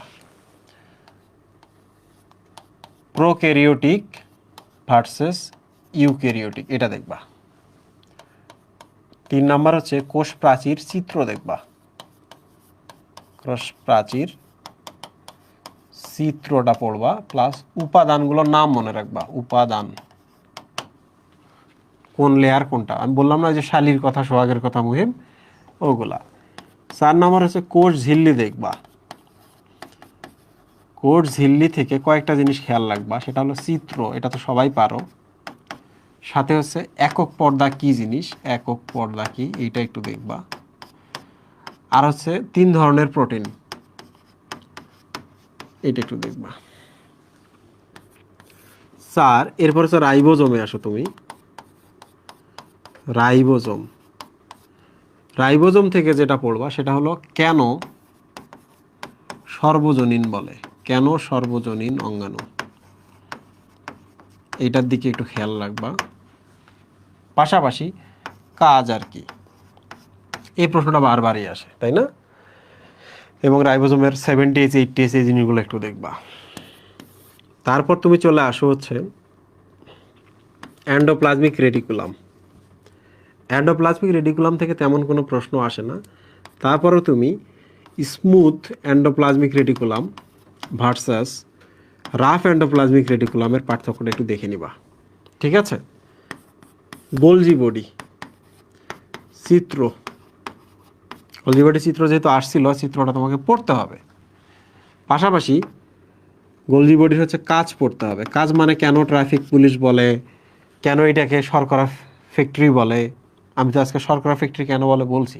গোলজি বডিতে অ্যাকচুয়ালি সরলগুলো জটিল শর্করা হয়। ট্রাফিক পুলিশ কেন বলে, কারণ এই কোষের ভেতরের দিক থেকে বাইরের দিকে যে কোনো রাসায়নিক উপাদানকে পৌঁছে দেয়, ঠিক আছে? Golgi body. তারপর লাইসোসোম, তাহলে এখানে অটোলাইসিস, অটোফেগি,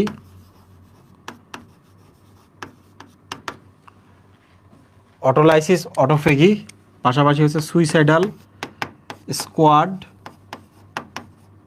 এগুলো দেখবা।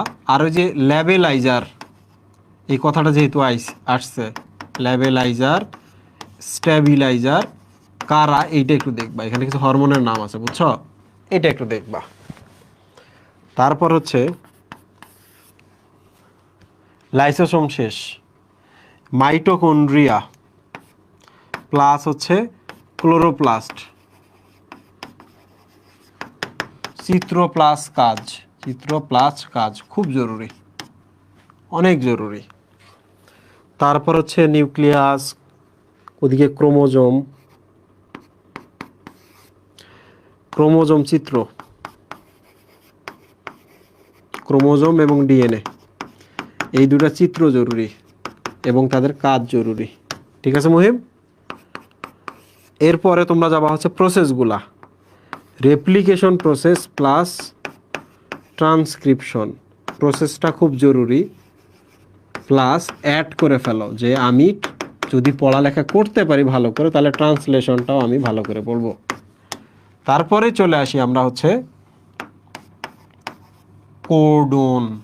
কোডন থেকে হচ্ছে সংজ্ঞা পড়বো, স্টার্ট এবং স্টপ কোডনটা একটু দেখবো, স্টার্ট প্লাস স্টপ কোডন, এই জিনিসগুলো দেখবো। বলো তো খুব কঠিন? এই জায়গাগুলো একটু ভালো করে দেখবা, ঠিক আছে? এই জায়গাগুলো একটু ভালো করে দেখবা। চিত্রগুলো খুব জরুরি, এই চ্যাপ্টার থেকে একটা না একটা চিত্র তুমি পাবাই। আর যখন তুমি প্রসেস লিখবা, রেপ্লিকেশন, ট্রান্সক্রিপশন কিংবা ট্রান্সলেশন, এখানে চিত্র তো অটোমেটিকলি এসে যায়। থ্যাংক ইউ সবাইকে, আবার দেখা হবে ইনশাল্লাহ। আমাদের আর কয়টা বাকি রইল মুহিব? দুইটা হলে শেষ। আমাদের আর দুইটা বাকি আছে। যত কষ্টই হোক, এই যে 14টা আমি ওয়ান শট নিছি, এই 14টা ওয়ান শট দেখবা, পরীক্ষার হলে গিয়ে বুঝতে পারবা। থ্যাংক ইউ সবাইকে।